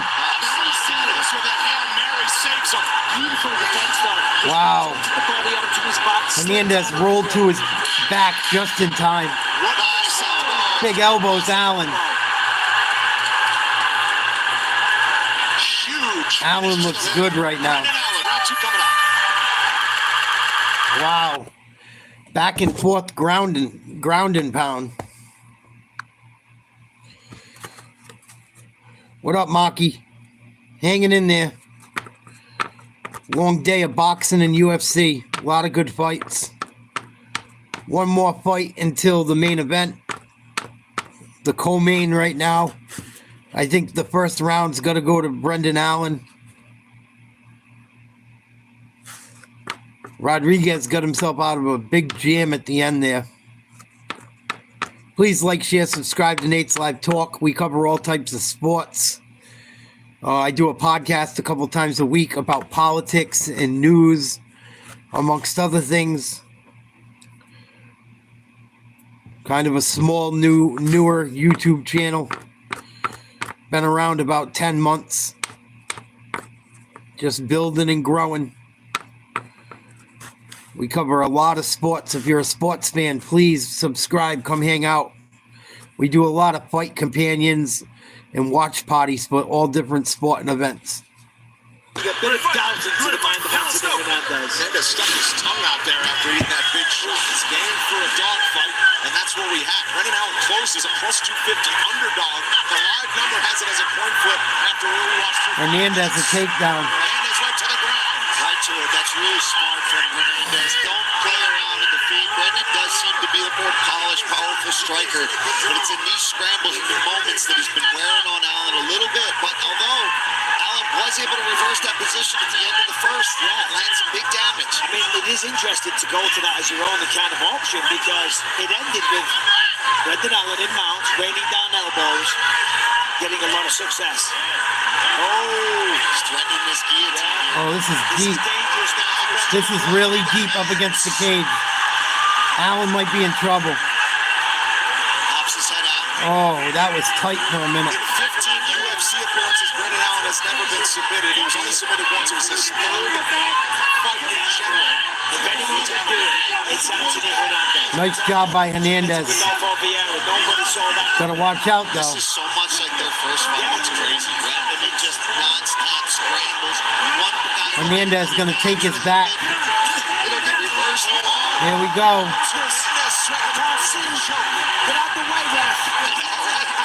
Allen, lucky.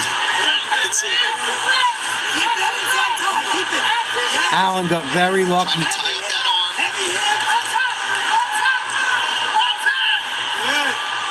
In his corner, the corner of Hernandez really saying position over everything. They're saying you gave up that position. Hernandez trying to get another hook.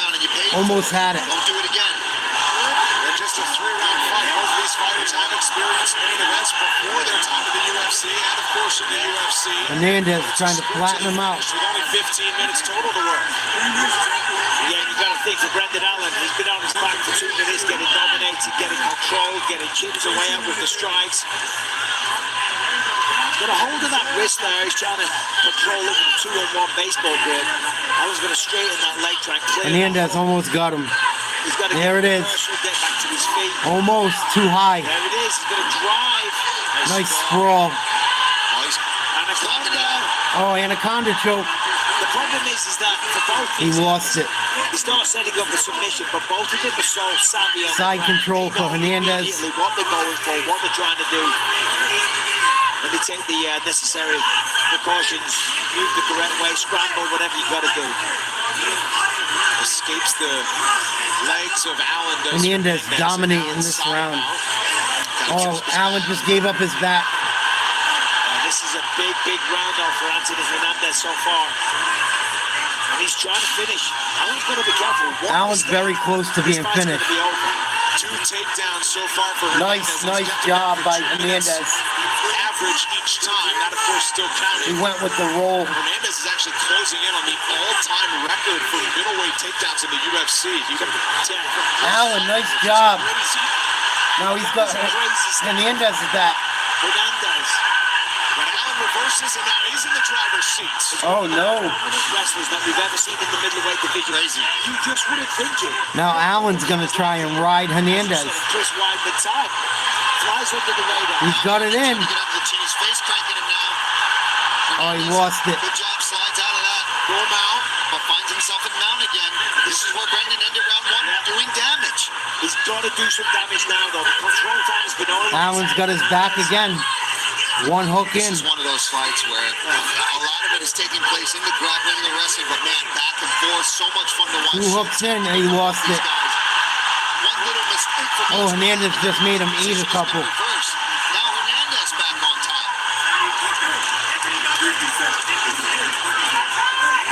Just go for his back. Why are you going through all that? He is like a wave that does not Oh, he's got one arm in. Insane cardio. This is a fight that he wants Lost it. He wants this pace. Ooh, Hernandez got him in mount. Sorry, half guard. But a loose half guard. But in the final 30 seconds, a huge response in round 2 for Hernandez as he continues to Ooh, some ground and pound Hernandez. and he'll try to land the closing elbows. He's Back in side control. Yeah, for the most part, this has been all. Or half guard, a little bit of both. Took him down, had his way, threatened a lot of submissions. Brendan Allen 10 seconds to go. Hard for a second, but Hernandez landing. really quick and went straight back to work. Couple nice shots before the end of the round. 3rd round coming up.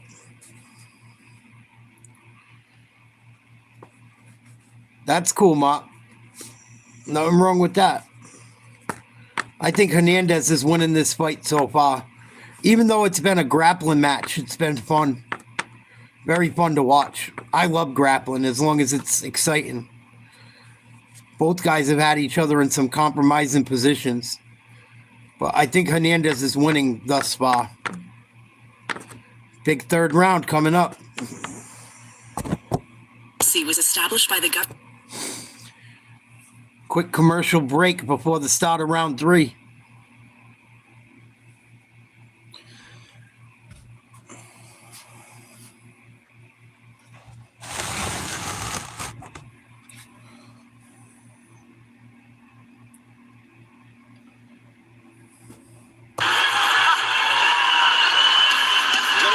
Superstar of the sport is ready to make the walk again. UFC light heavyweight champ Espaneda defends his title. He gets a challenger on a 13-fight unbeaten Magomed Ankalaev plus Gaethje, Hooker, and a co-main you can't miss. Special offer if you order before March 3rd, $10 off. ESPNplus.com/PPV. So I believe there was an eye poke there from Hernandez. We're checking right now. Yeah, they're going to look at it. Fluffy's saying it was his knuckles, but we don't know. We got to take a look. High intensity, engaged in each corner. Yeah, that's punch, fist punch. So, to be fair to Brendan Allen, sometimes when he connects with the eye, it can feel like that. Yeah, because it's the foreknuckles, right? That'll feel like a poke. Jason Herzog is the review official. It's a shame for Hernandez because he threw a shot, it hurt him, it did damage. And then they stop the fight. Let's go, guys. Let's go. Ready? Herzog says, let's go. We're good? Fight. Watch your fingers, guys. Go. That sucks. So the corner of Brendan Allen in between rounds just equal. Brendan Allen got very lucky right there. You've got to do damage. And I completely agree. Of course, the submission. Brendan Allen just got very lucky there. Oh, they both hurt each other. I think Hernandez is hurt. Allen hurt him. Says the punch got home. Yeah, I think Allen got in his eye as well. Allen's got Hernandez hurt. Really pick his shots here, not overextend himself. Oh, he's got a choke. He can't help himself. Unbelievable back and forth action here at middleweight. It's been an even flow through the first 2 rounds. Allen hurt him bad. You see the way he's covering it with the right hand. Ooh, Hernandez and Allen both land again.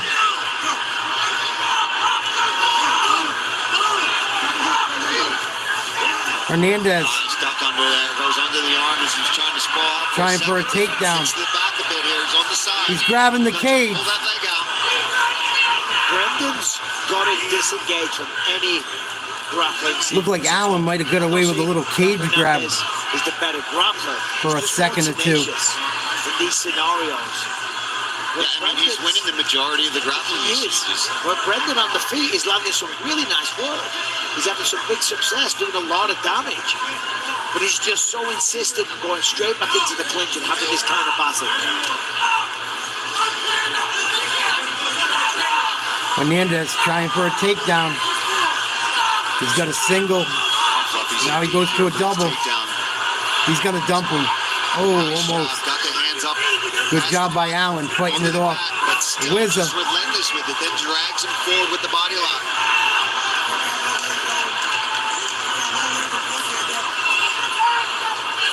Hernandez got to get his foot out of there.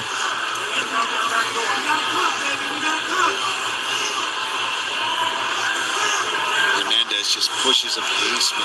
Yeah. These clinch situations. Doesn't give up. Hernandez When going he for his finds back. himself in a bad spot or gets rocked with a good shot, sticks his tongue out, keeps on about his business. Nice roll. He's kind of moving Brendan around now. Yeah, it's so frustrating for Brendan though, because he just wants to get up and fight and all the rest of it, but Hernandez is just on him. And say hello. Some knees from Hernandez.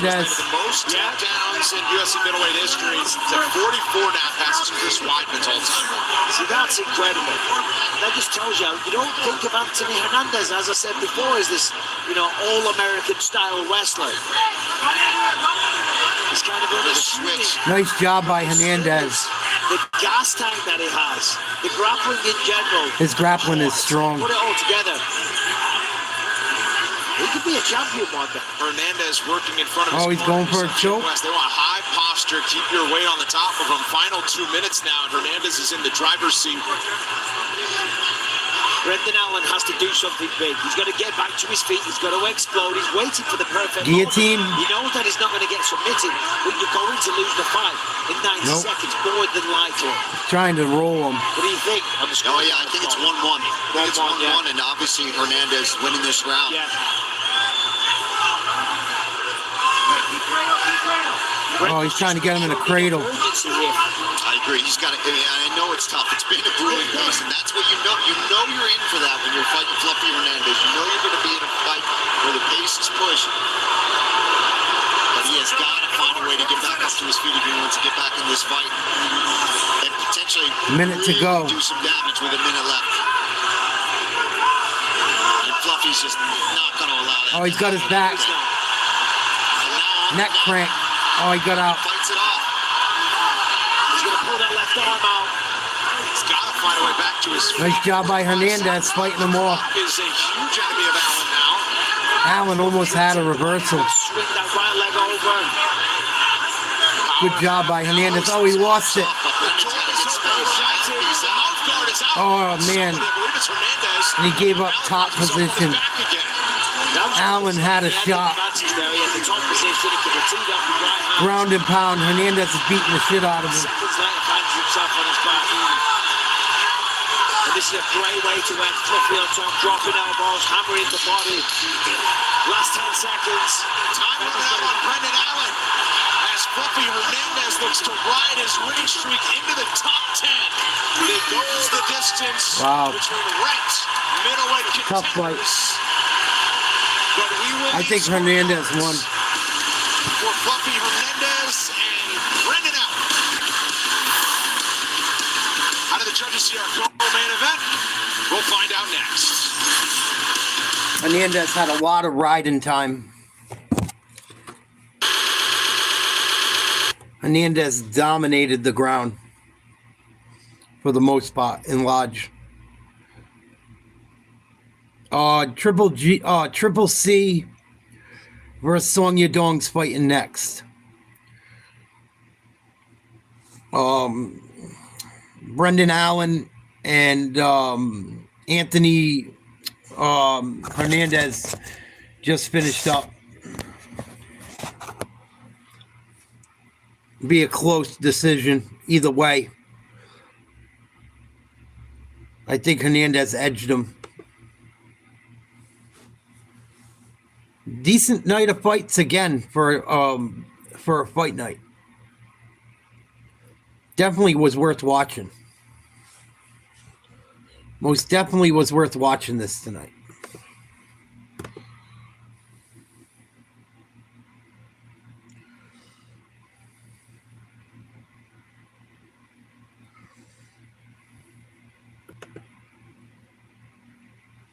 Fucking Bruins lost in overtime.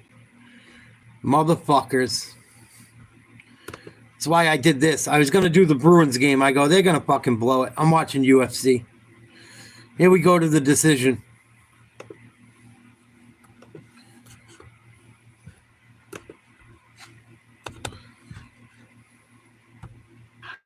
Ladies and gentlemen, after 3 rounds, we go to the judges' scorecards for decision. All 3 judges score this contest 29-28 for the winner by unanimous decision, Anthony Lucky. Unanimous. Allen's pissed. I don't know how Allen thought he won that fight, other than the one big punch he landed. I'm here with the winner, Anthony Fluffy Hernandez. Anthony, congratulations. He did hurt him. A typical Anthony Hernandez fight, just drag Just them not down, enough. control them. Obviously, this was a rematch from about 7 years ago as well. How good does it feel to close that chapter?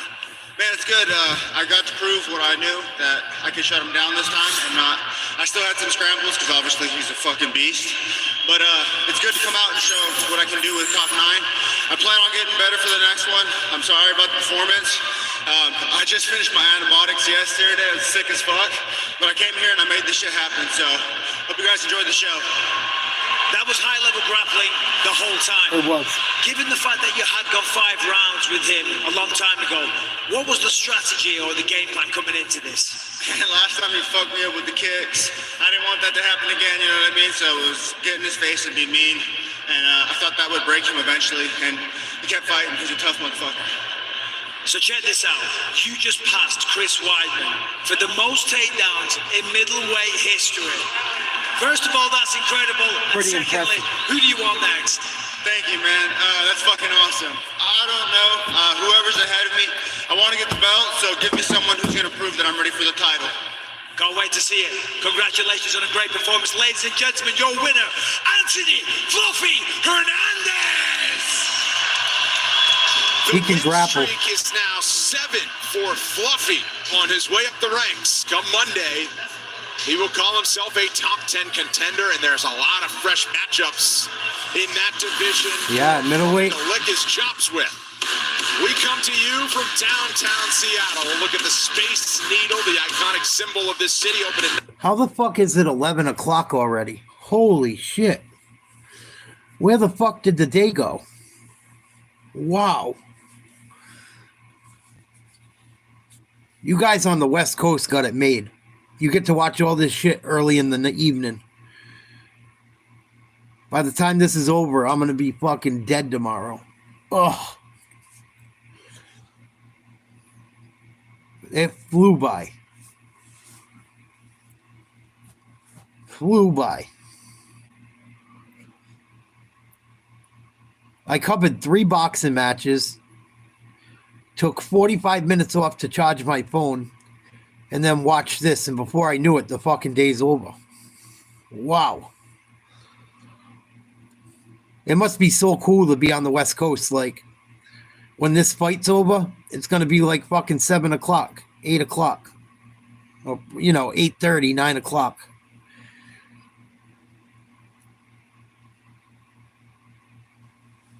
I envy the West Coast for that. They get to watch everything at a normal time. He's the first guy to ever be an Olympic gold medalist in wrestling, and then a UFC champion, and then a two-division UFC champion. That's it! Get him a second belt! Something no one has ever done. I am the greatest! Come on after the belt time! I think my resume, I've lost to nothing but high-caliber athletes. The last time I took 2 losses, I went on one of the biggest rampages in UFC history. My plan is to make the greatest comeback in UFC history. Give me the best challenges that you guys have. I'm not shying away from anybody. Give me your best dog. And that's just what happened. They gave me song, and I'm here to prove everybody.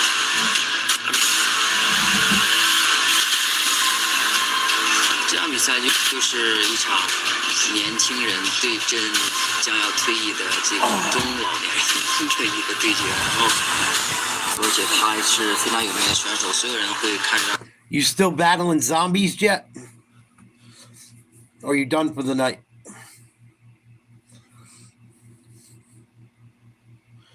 I have fun watching you play that game, dude.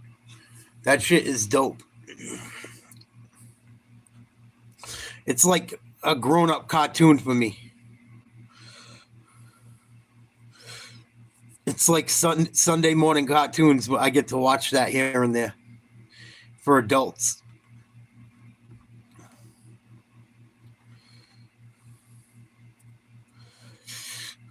That sucks.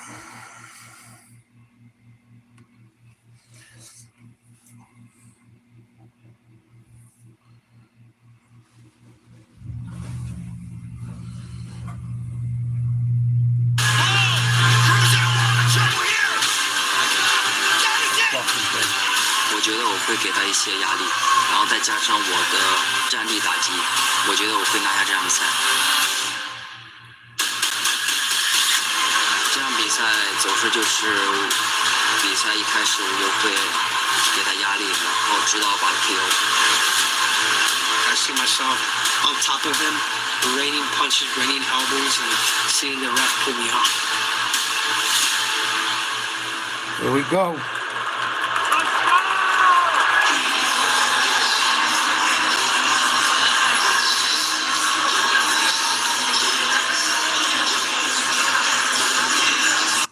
Henry Cejudo versus Song Yadong coming right up. Will this be the last fight of Cejudo's career? Or will he get another shot to try to pursue the 135 championship? He said he's making one last run at the title. If he loses tonight, I would assume it's all over. Here comes Song Yadong.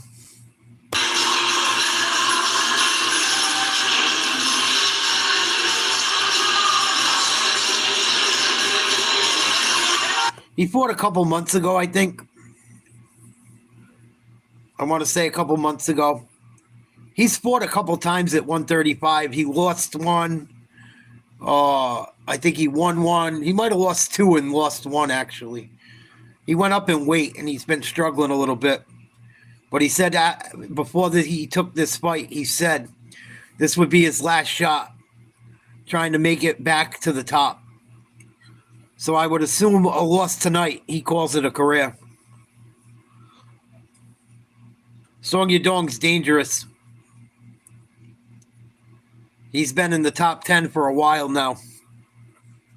One of the best to ever do it. Yeah, absolutely. I mean, what a challenge for the young Song Yadong to come in here and take on a former double champion, former Olympic champion, where Song was actually selling flags outside of the stadium while Henry Cejudo was winning the gold medal at 10 years old, and now he gets to come in here and face him in a main event here in Seattle. It's just one of those stories in MMAs that you love to see, where a young guy who's looking up to somebody now gets to finally come in here and test himself against him.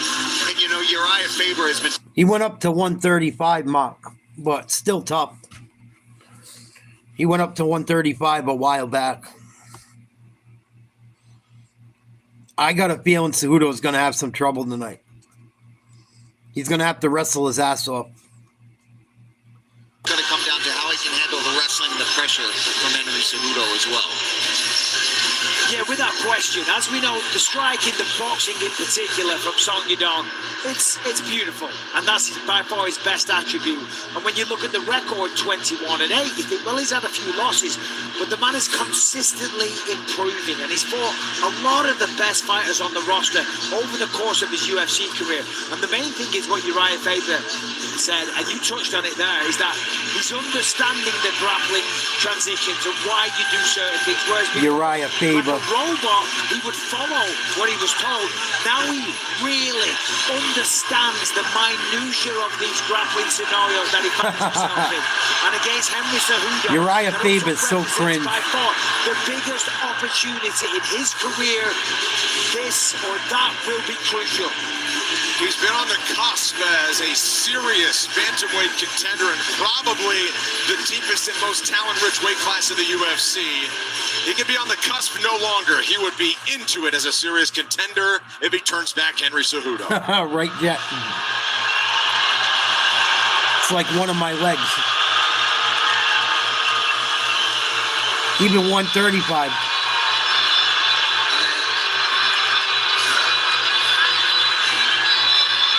Oh shit, he's coming out to fucking...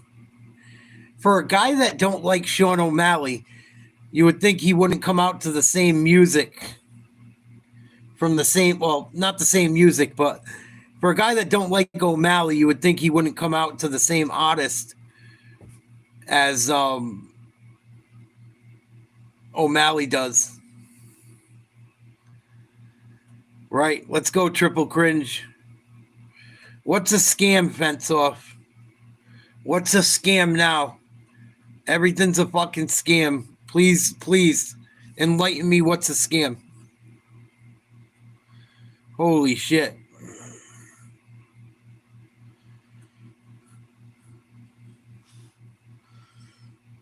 Oh, people are nuts. This is a scam. That's a scam. What's a scam about UFC? Come on, smart guy, tell me. Please. One of only 4 fighters on the planet to do that, and Henry Cejudo, it is still gold or bust at 38 years old. Or you just like to try and combat sports athletes stop problems. And some of the performances and the way that he beats his opponents is just mind-blowing. Look at what he did to TJ Dillashaw and Dominic Cruz. He just make a statement like that and have no response. Right through them. You got to be a fucking moron. One of the greatest ever. And the big thing is, of course, he's had some time away and he's now 38 years old. How much is left? How much has he got left to give? Can the body still perform like it used to do? Oh. These are all the questions. See you later, fuckface. You got your little attention. Have a good night. People just dying for attention for anything.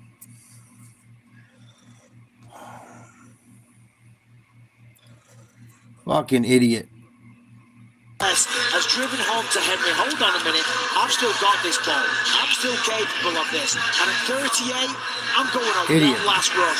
Yeah, absolutely. I mean, you know, as you get... People just want attention, Jet. People have no fucking anyone to talk to and can't stand being alone. So they have to get attention one way or another. Fucking nuts. Coaches a lot of fighters as well, so even though he's had a lot of time off where he hasn't been active inside of the octagon, he has not shied away from the sport. He's been very much involved and even in corners and coaching guys as well, and you see things differently when you have that perspective. So hopefully he can take that knowledge and now use it, and also the recovery and all of those things that he's really implemented into that, being an older athlete, to make sure he's fresh. And you know, we always talk about the wrestling when it comes to Henry as well, but being a shorter guy for the division and given all of that wrestling, he is incredibly strong. And the power that he possesses, again, the Dominic Cruz fight, the TJ Dillashaw fight, the way that he just totally wiped Exactly, them out, Jet. the power of this man goes under the radar. And For him to get gold again, a win tonight, it's a must. Tail of the tape for the main event between Henry Cejudo and Song Yadong. Cejudo, as we mentioned, 38 years old. It's probably because everyone he likes loses. It's probably why. 3 inches in reach. He's a minus 270 betting favorite. Setting the table one final time tonight, Bruce Buffer. Ladies and gentlemen. And if you think it's a scam, give me a fucking reason. Oh, it's all a scam. Well, tell me how it's a scam. Oh, you know why it's a scam. You know what I'm talking about. No, I don't. Like, you're just wasting both of our times. So if you can't give me a reason why it's a fucking scam, I'm going to block you, dumbass.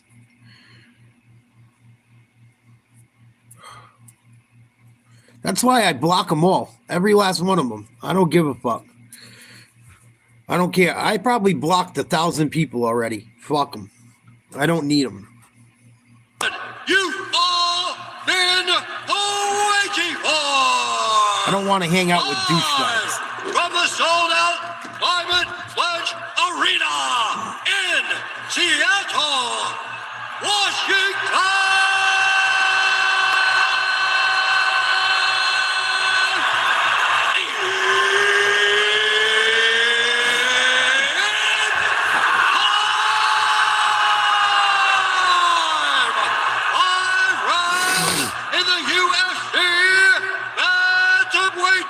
No. Introducing first, fighting out of the blue corner, a mixed martial artist holding a professional record, 21 wins, 8 losses, 1 draw, 1 no contest. He stands 5 feet 8 inches tall, weighing in at 136 pounds, fighting out of Heilongjiang, China, presenting the number 8 ranked UFC bantamweight contender in the world, the Kung Fu Kid, Song Yadong. Song Yadong. And now, introducing his opponent, fighting. I want Cejudo. A mixed martial artist holding a professional record. 16 wins, 4 losses. I'm rooting for Cejudo. 5 feet 4 inches tall, weighing in at 135 pounds. Fighting out of Phoenix, Arizona, presenting the 2008 Olympic gold medalist in freestyle wrestling and the former UFC. The only thing I put money on today was Bibble, and it wasn't a lot. I put $25 on Bibble to win. I won 50. And Henry Triple C Cejudo.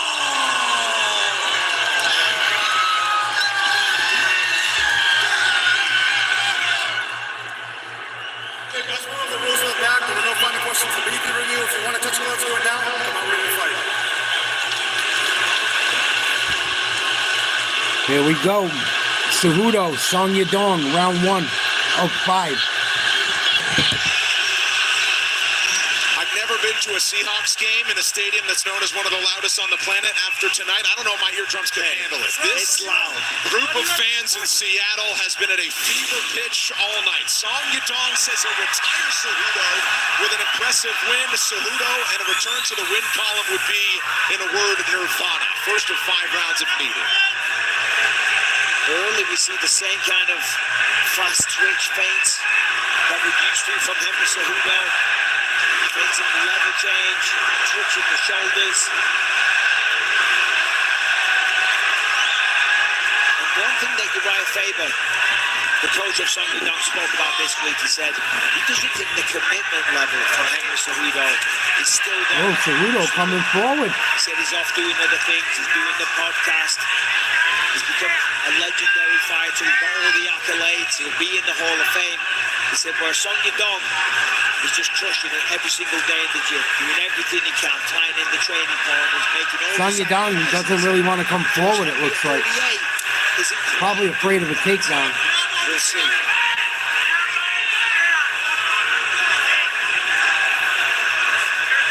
Song being very patient, kind of waiting for Cejudo to come to him, looking to counter. Nice body kick. A lot of appreciation from Song. Ooh, that was sneaky. Beautiful. Level change, the single leg up with the Nice left. level change, Cejudo again. Time the knee against Cruz back in 2020 when he retained his bantamweight title. See, Cejudo tried to do the same thing this time, come with a knee. But what he's going to do next time probably is actually go for the leg. Nice calf kick, Cejudo.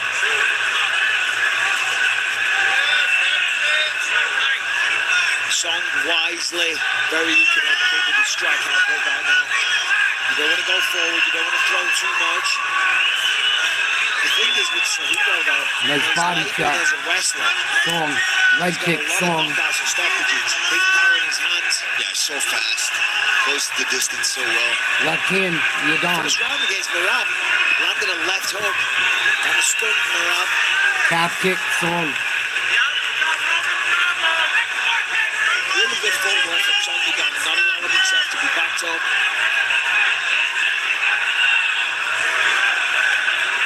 Ooh, Cejudo just missed the front kick. Halfway through round one.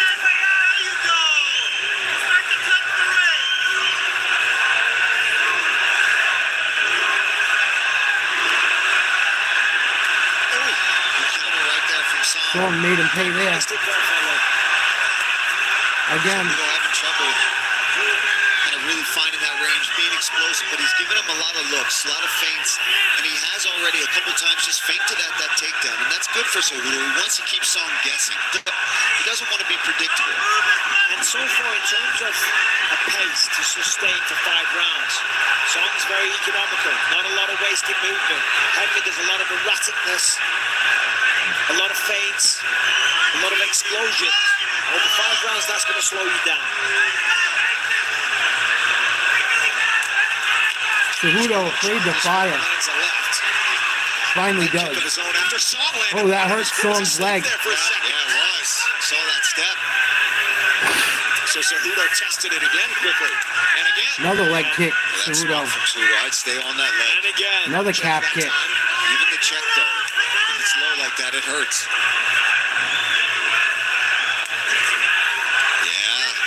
Just watch the replay of that. Cejudo beat up that leg a little bit. That before with the low kicks. There's a single leg attempt, but it's all over it. Yeah. If you remember, I think that actually happened to Henry against Demetrius Johnson. The peroneal nerve. Foot kind of goes to sleep for a second. There you go to step, and the ankle just starts rolling all over the place. Then you're at risk of getting hurt again.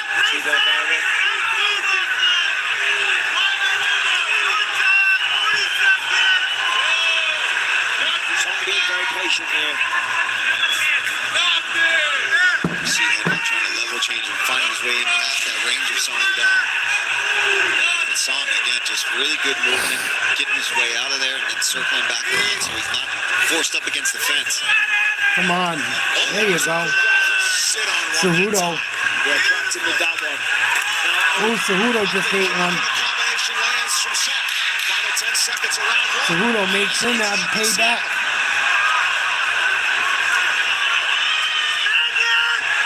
Cejudo forcing him along the fence with pressure to end the round. First round, Cejudo, I think. 30-second break. Don't go anywhere. Back to round 2.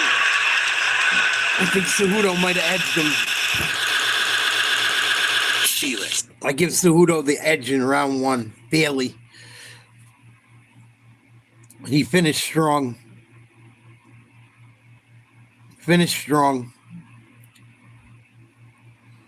And I think he had a better start to the match.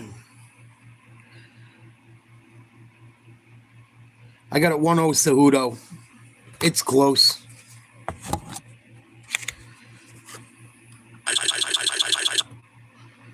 This fucking thing. There we go.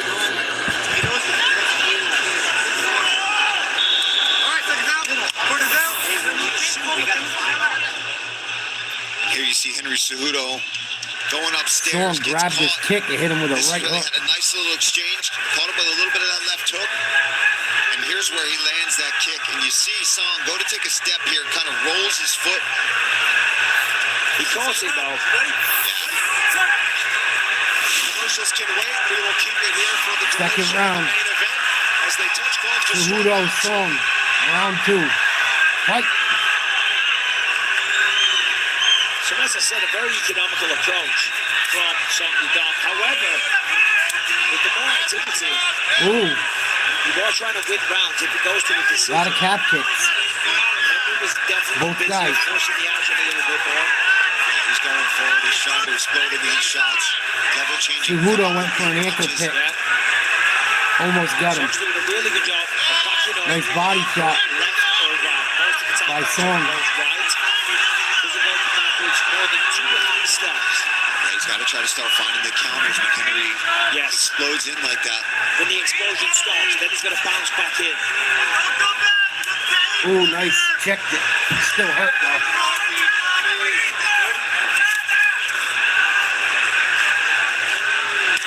Cejudo's doing better in the fight on the feet than I thought he would. Right kick's identical right now. That one seemed to bother Henry a bit. Switch stances. He didn't like that one. Now Song being more aggressive here. Exactly. Now he's backing Henry up. Yeah, he outstruck him in the first round by the numbers, and he largely did it on the outside in a countering style. Moving forward a bit to start round 2. Yeah, and now he's got Henry. Song's starting to come forward. Little switches that he's doing. Cejudo saying bring it. Cejudo waving it forward. Yeah, but that's just, he's playing the game. If Song knows he's in That didn't hit him. Didn't hurt. Nice little level change. Right over the top of that right I don't know hand. what everyone went crazy for that for. There it is again tonight. A lead leg. Ooh. Henry trying for a takedown, can't get it. Song firing back. Cejudo still in trouble, and then Song now Calf kick still for each attacking of them. that leg, and every time he's unorthodox, that's one of the main weapons for Song. Ooh. Well, that time it's Song, the left hand. These guys are like mirroring each other. Was on that time. He got a glancing left hook there. 2 very brief takedown attempts for Cejudo. One in the first and one in the second. Trying to snatch a single leg, and Song snatched it right Song there. trying to he jab has forward. Really committed. Nice wrestling by Song. The hips of Song just Stuffed another takedown. Yeah, but Henry's not driving through. By the way, I'm not critiquing his wrestling. To your point, I don't think he's fully 100% committed. He's still playing the game, still trying to set up strikes. Ooh, big right hand, Song. Right-hander. Oh, so fast. Body kick, Song goes down, back to his feet quickly. he's so quick to react to these shots. There's the lead. So you never know. Such a smart fighter. So Cejudo's legs starting to get destroyed. So you land that Both guys having problems with the leg. You know he's going to sprawl, which brings the chin down. You bring the knee up. What a knockout that would be. Because he's tried a couple of times, as he said, Brendan.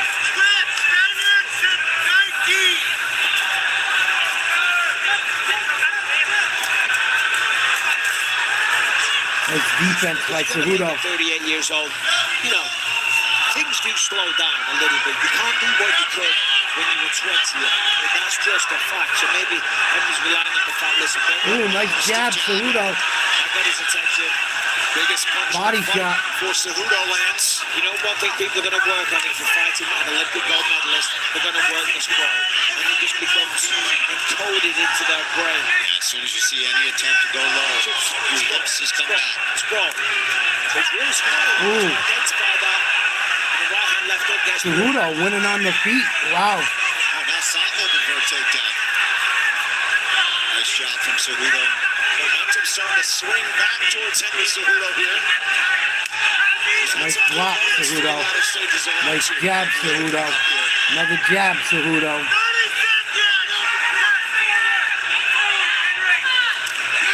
Ooh, Song answered back. It's one of his favorite punches. So nice.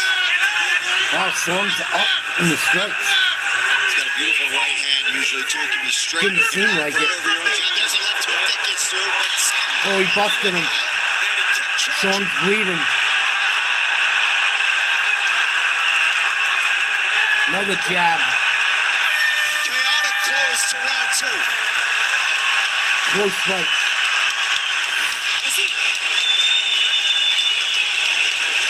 Okay, listen. Let me work on your nose. So listen to me, okay? He's gonna get more and more dangerous on the feet because that's all he can do now. Okay? He's gotta throw fucking power. We gotta honor. He's another fighter throwing big punches, so we gotta get our guard up, head movement, just like we're in a boxing match.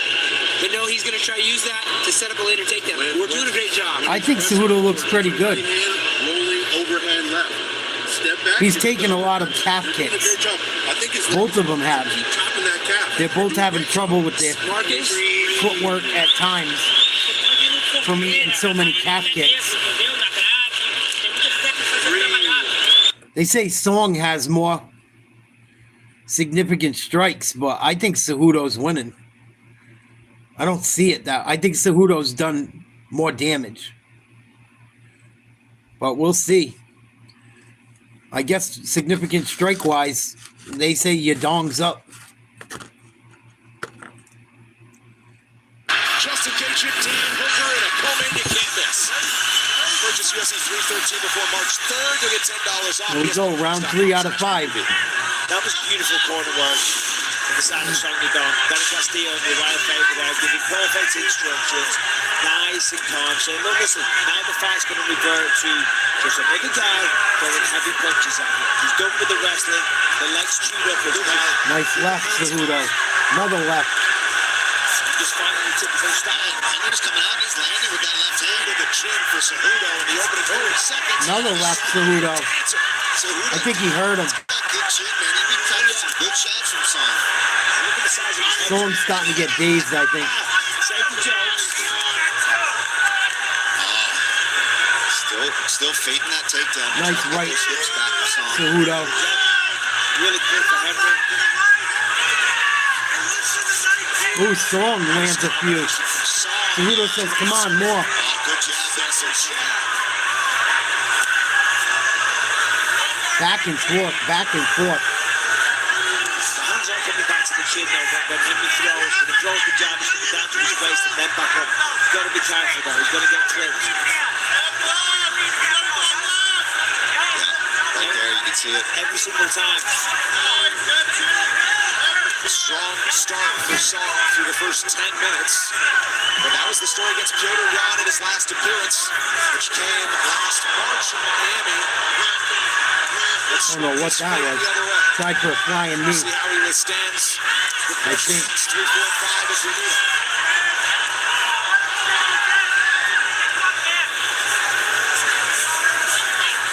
Cejudo heading to the body. It doesn't seem like Song has more significant strikes, but they're saying he does.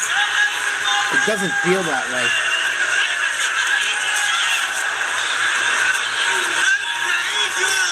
I feel like Cejudo's doing a lot more damage. There's a couple. This corner set to go forward. Henry takes a couple of steps forward, and then he eats one below the belt. So up the action. Song saying he didn't catch him in the cut. Let's see. Mike Beltran, the replay official. It was close. To the side. It was close. It was pretty clutch. We've seen that get called as a low blow. You good? What's it up? You good? Yeah, it was kind of off to the side of it. Yeah.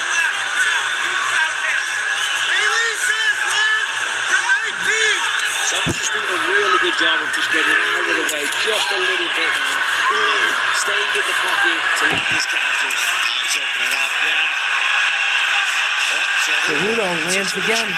Cejudo not backing down from it, though. But this is the only way Cejudo's going to win now. He hasn't been able to take him down. He's tried setting some traps, they haven't worked. Cejudo's got heavy hands. Oh, big knee, Son Yudon. Flying knee. Potentially still compromised. Now he's just going to bite down in the mouthpiece and let the chips fall.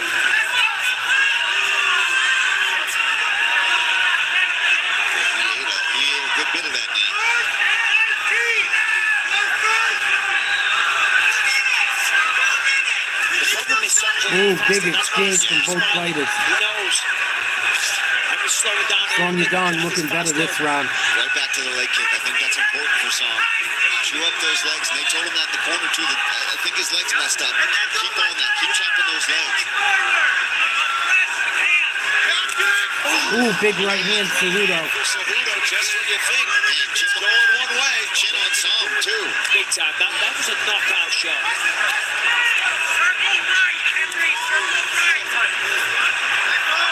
Cejudo saying he's got poked in the eye. But we can't have accidents. We can't keep having accidents, okay? So be mindful of all those fingers, the kicks, everything from now on. You understand? Stay right here. Oh, that's an eye poke. A double. That's fucking bullshit. He knows what he's doing. Come on. That kind of looks intentional, man. He knows he got to close that kick. Cejudo's urging Herzog to take a point and says that's repeated infractions. Yeah. I don't think I've ever heard a fighter ask that before.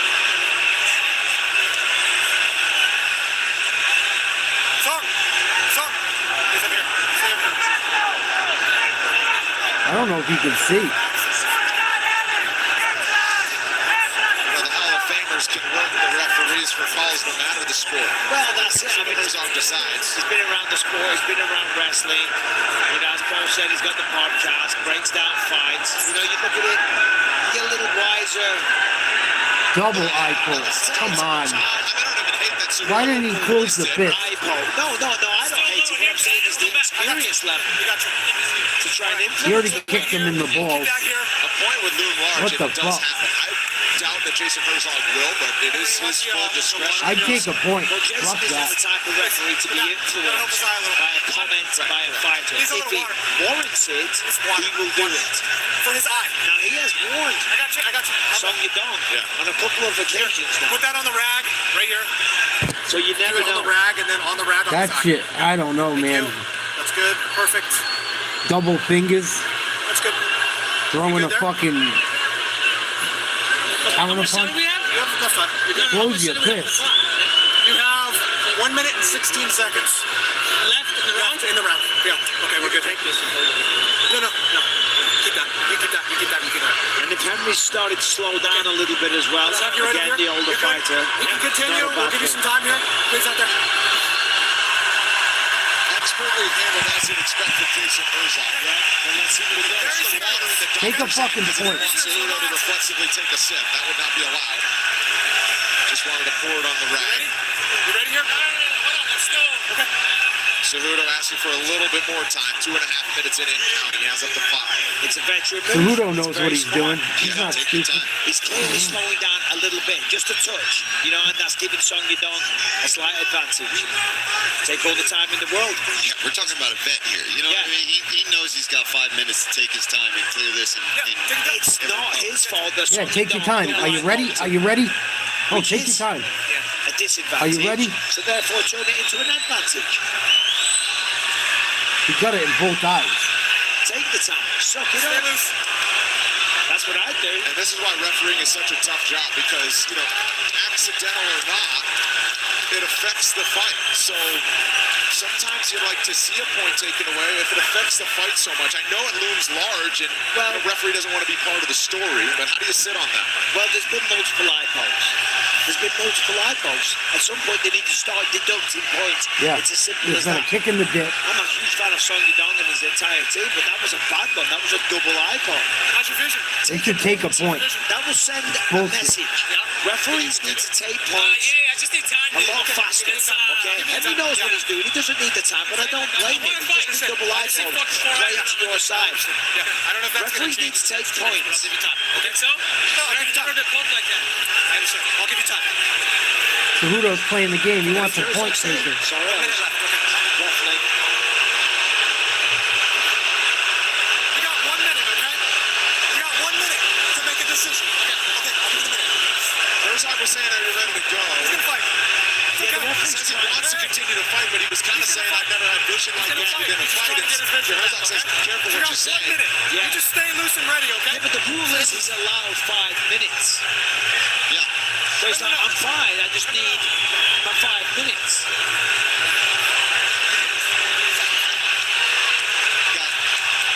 Henry's 30 seconds, brother. 30 seconds to make your call. Henry better be quick. If it's not 30 seconds, it's 15. Yeah, it's less than that. Yeah. So Herzog's not just going to wave it off the whole time. I don't think Henry knows the time. Does he know the time? Well, I mean, Herzog's going to ask him, are you ready? Exactly. There we go. He's not going to just call it. I mean, that's crazy, right? So he's just on 5 minutes. Expect fireworks. Cejudo knows how to promote his fights and knows how to build the moment. Yeah, obviously the eye poke had an effect on him, but Push the fingers. resume action. They should have took a point from Song Yudong. He's going to Double eye poke, kicking the balls. Come on. To send a message. Of course. That's unfortunate for Cejudo, man. If Song lays it Maybe in Cejudo is having trouble. after an eye poke, He looks like he's struggling. It's unfortunate for Song as well, because if he does get a beautiful finish now, it's going to be discredited by the eyeball. But I think more than likely, Henry is recovering. He's just on 5 minutes, but the fingers are still pointing down. I hate to sound like a broken record. I think Cejudo just wants to get out of this round into the corner. Yeah, no, I think you're right. It's a fight that is yet to get to the ground. Cejudo hasn't really chased any takedowns. Henry hasn't thrown anything, so it's going to be interesting. I want to hear what he says to his corner. And pretty evident that he just wanted to, like you said, Paul, get to the end of the round, which he did. And we enter the closing rounds 4 and 5. Gotta be careful. Talk about not being able to see. They're going to call this fight. That is not good to say. We'll see what develops. They're going to call this. I don't know what the fuck he's throwing at me. They got rid of the new gloves, Mock. Nobody liked them. They kept breaking. No, I know, but I can't fucking see, man. He's fucking blurry, dude. You know what I'm saying? I cannot fucking see, dude. See? Double? That's my left, dude. Okay. Hey, let's go. Second down. Hey, you gotta. Be a doctor.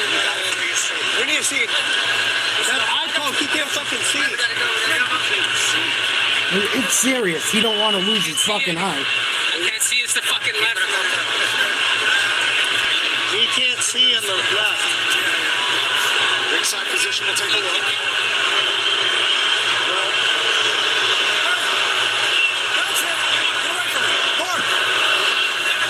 Scorecards. If we can't continue, we're going to the scorecards. All right, you heard Jason Herzog. I just checked with Mark Brown there. It's an official fight at this point. They go to the scorecards. This is the 4th round. I'm going to start this round. I'll start it, then I'll call time. We'll go to the scorecards. Oh, they're going to the scorecards. Hey, listen, I need to go to the scorecards, so I got to start this No, round. you can't let him Understand? fight. I'll start this round. We're going to the scorecards. Okay? Get stuff out. Go. Cejudo, I think Cejudo thinks the fight's going to continue, but it's not. No. Oh, they're going to start the round and then stop it. So they go to the scorecards. I didn't see a. Can't continue. Okay? Yeah, So we gotta start that this makes sense. round. Okay. Okay? Yeah. Stop. They should have penalized Song Yudong This is a tease for all the fans in attendance of that don't kicking know the what's balls going on. and a double eye I don't poke. think he has to start the 4th round. He doesn't have to start the 4th round. Finished. It's in Doctor. the books. I mean, get in here. Doctor.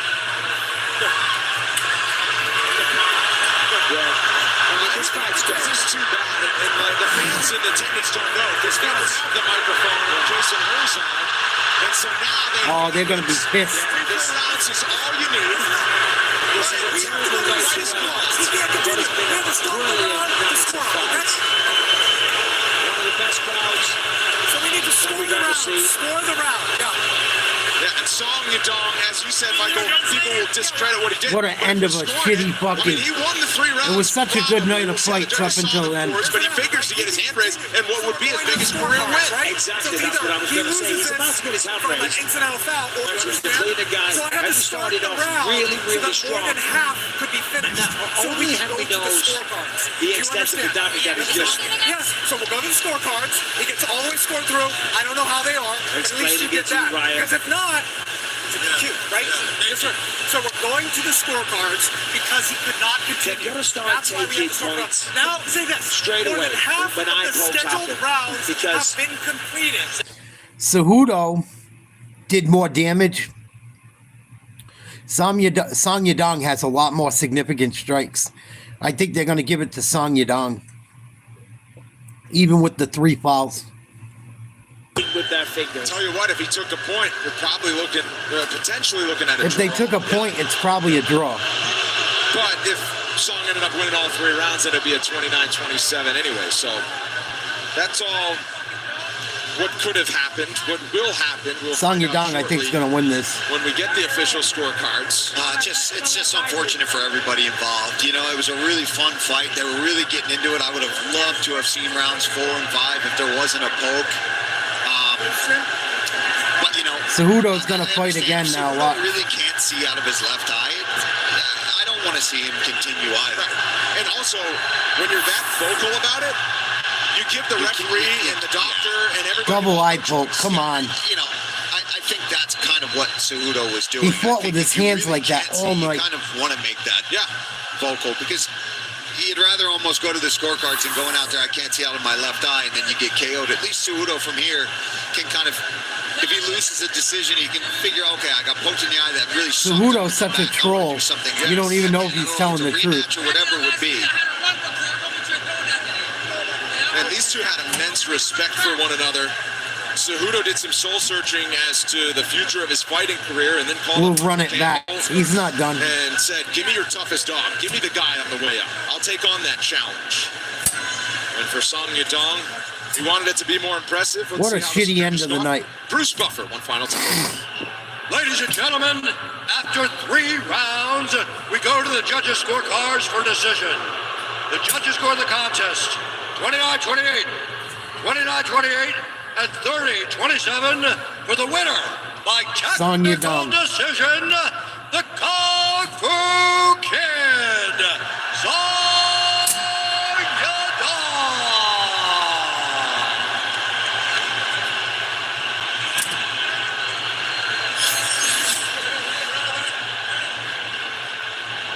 I'm here with the winner, Song Yadong. Of course, not the way anybody wants to get a victory. You can hear the boos. But that was the biggest win of your career, regardless of how it ended. How do you feel about Song it Yadong's right face is all fucked up, not Cejudo's. Sorry, that was It's just his eyes. The result is not what I want, but I'm so sorry, Henry. He's a legend. And I think we should run it back. You know, we will fight again. Sorry, fans. That's beautiful. That's exactly what should happen to run it back. I respect Maybe you should for that. fight with your fucking Talk hands to me about the closed. fight, though, in the first 3 rounds. You must have been very happy. You didn't get taken down.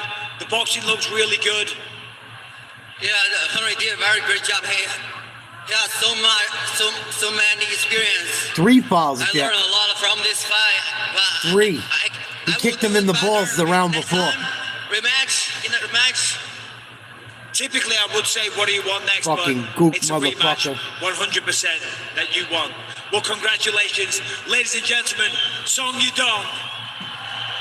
I'm going to speak to the former champ, Henry Cejudo. Henry, give me your thoughts on what just transpired in the octagon. Obviously, we hear the crowd, and I know you took a very nasty eye poke. Double. We're about to be brothers, Bisbee. I couldn't see off my left. My right's okay, but I think even that last minute when he was chasing me, I didn't know he was throwing at me. I can't see from the left. So you know, I wanted to continue. I continued, but if I can't see, boys, this is gonna hurt me. Song suggested a rematch. Is that something that you want to do? Yeah, of course, man. We can run it back 100%. You know, but fuck to that. That was a fucking fingered went in my eye pretty good. No, I totally get it. 38 years old, you were looking good. Ladies and gentlemen. 38 years young. 38 years young. Henry Cejudo, ladies and gentlemen. So there you have it from Henry Cejudo. I just spoke to Mark Ratner, UFC Hall of Famer, VP of Regulatory Affairs.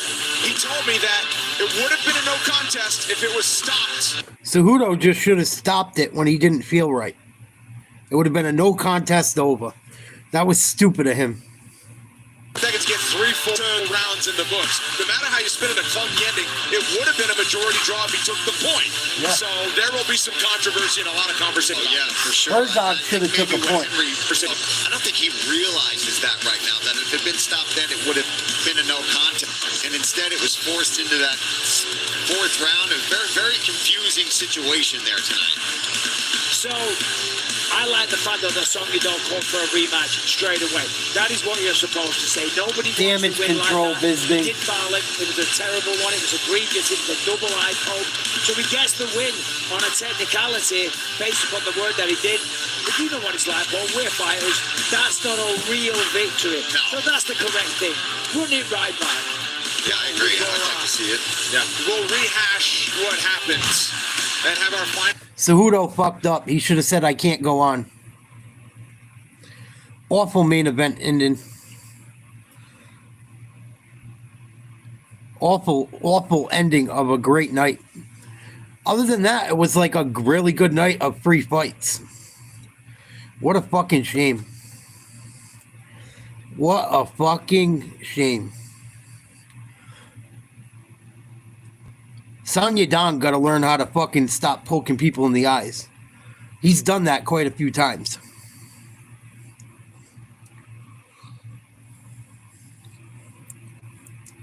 He should have just fucking said, I can't see, and called it right there. It would have been a no contest over. Stupid. It really don't matter. He doesn't have a perfect record, but why take an L for something you didn't do?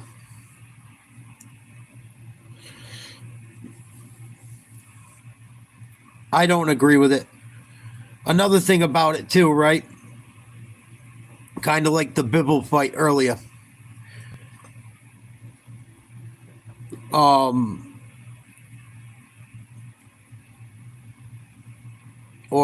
Like the Rob Font fight. Cejudo did more damage. Song Yadong was all busted up. Song Yadong was all busted up. Cejudo wasn't. So even though he had significant strikes matter, but I think damage should really matter more. Like if someone's bleeding like a motherfucker, they're not winning the fight. I hate to cut it to people. Like if you're bleeding and getting busted up, even if you're hitting the other guy more, are you really winning? I don't think so.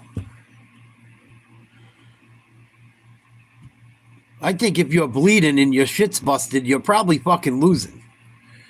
Even if you hit the other guy more.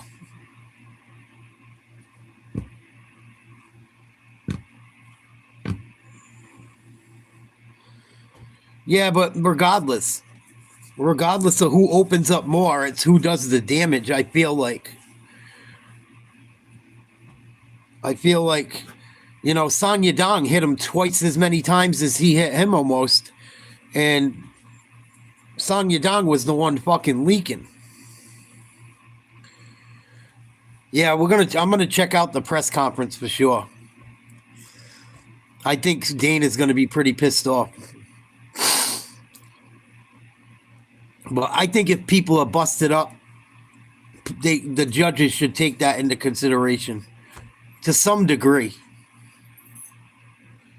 It should count for something. If you're fucking bleeding or bruised up, it should count. I'm not saying it's got to be the whole criteria, but it should count for something, in my opinion. Well, I'm fucking shot. It's late. It's about midnight where I live. I'm calling it a night. Love you guys. I will catch you mañana. I think I'm going to do the Celtics game during the day tomorrow. Peace.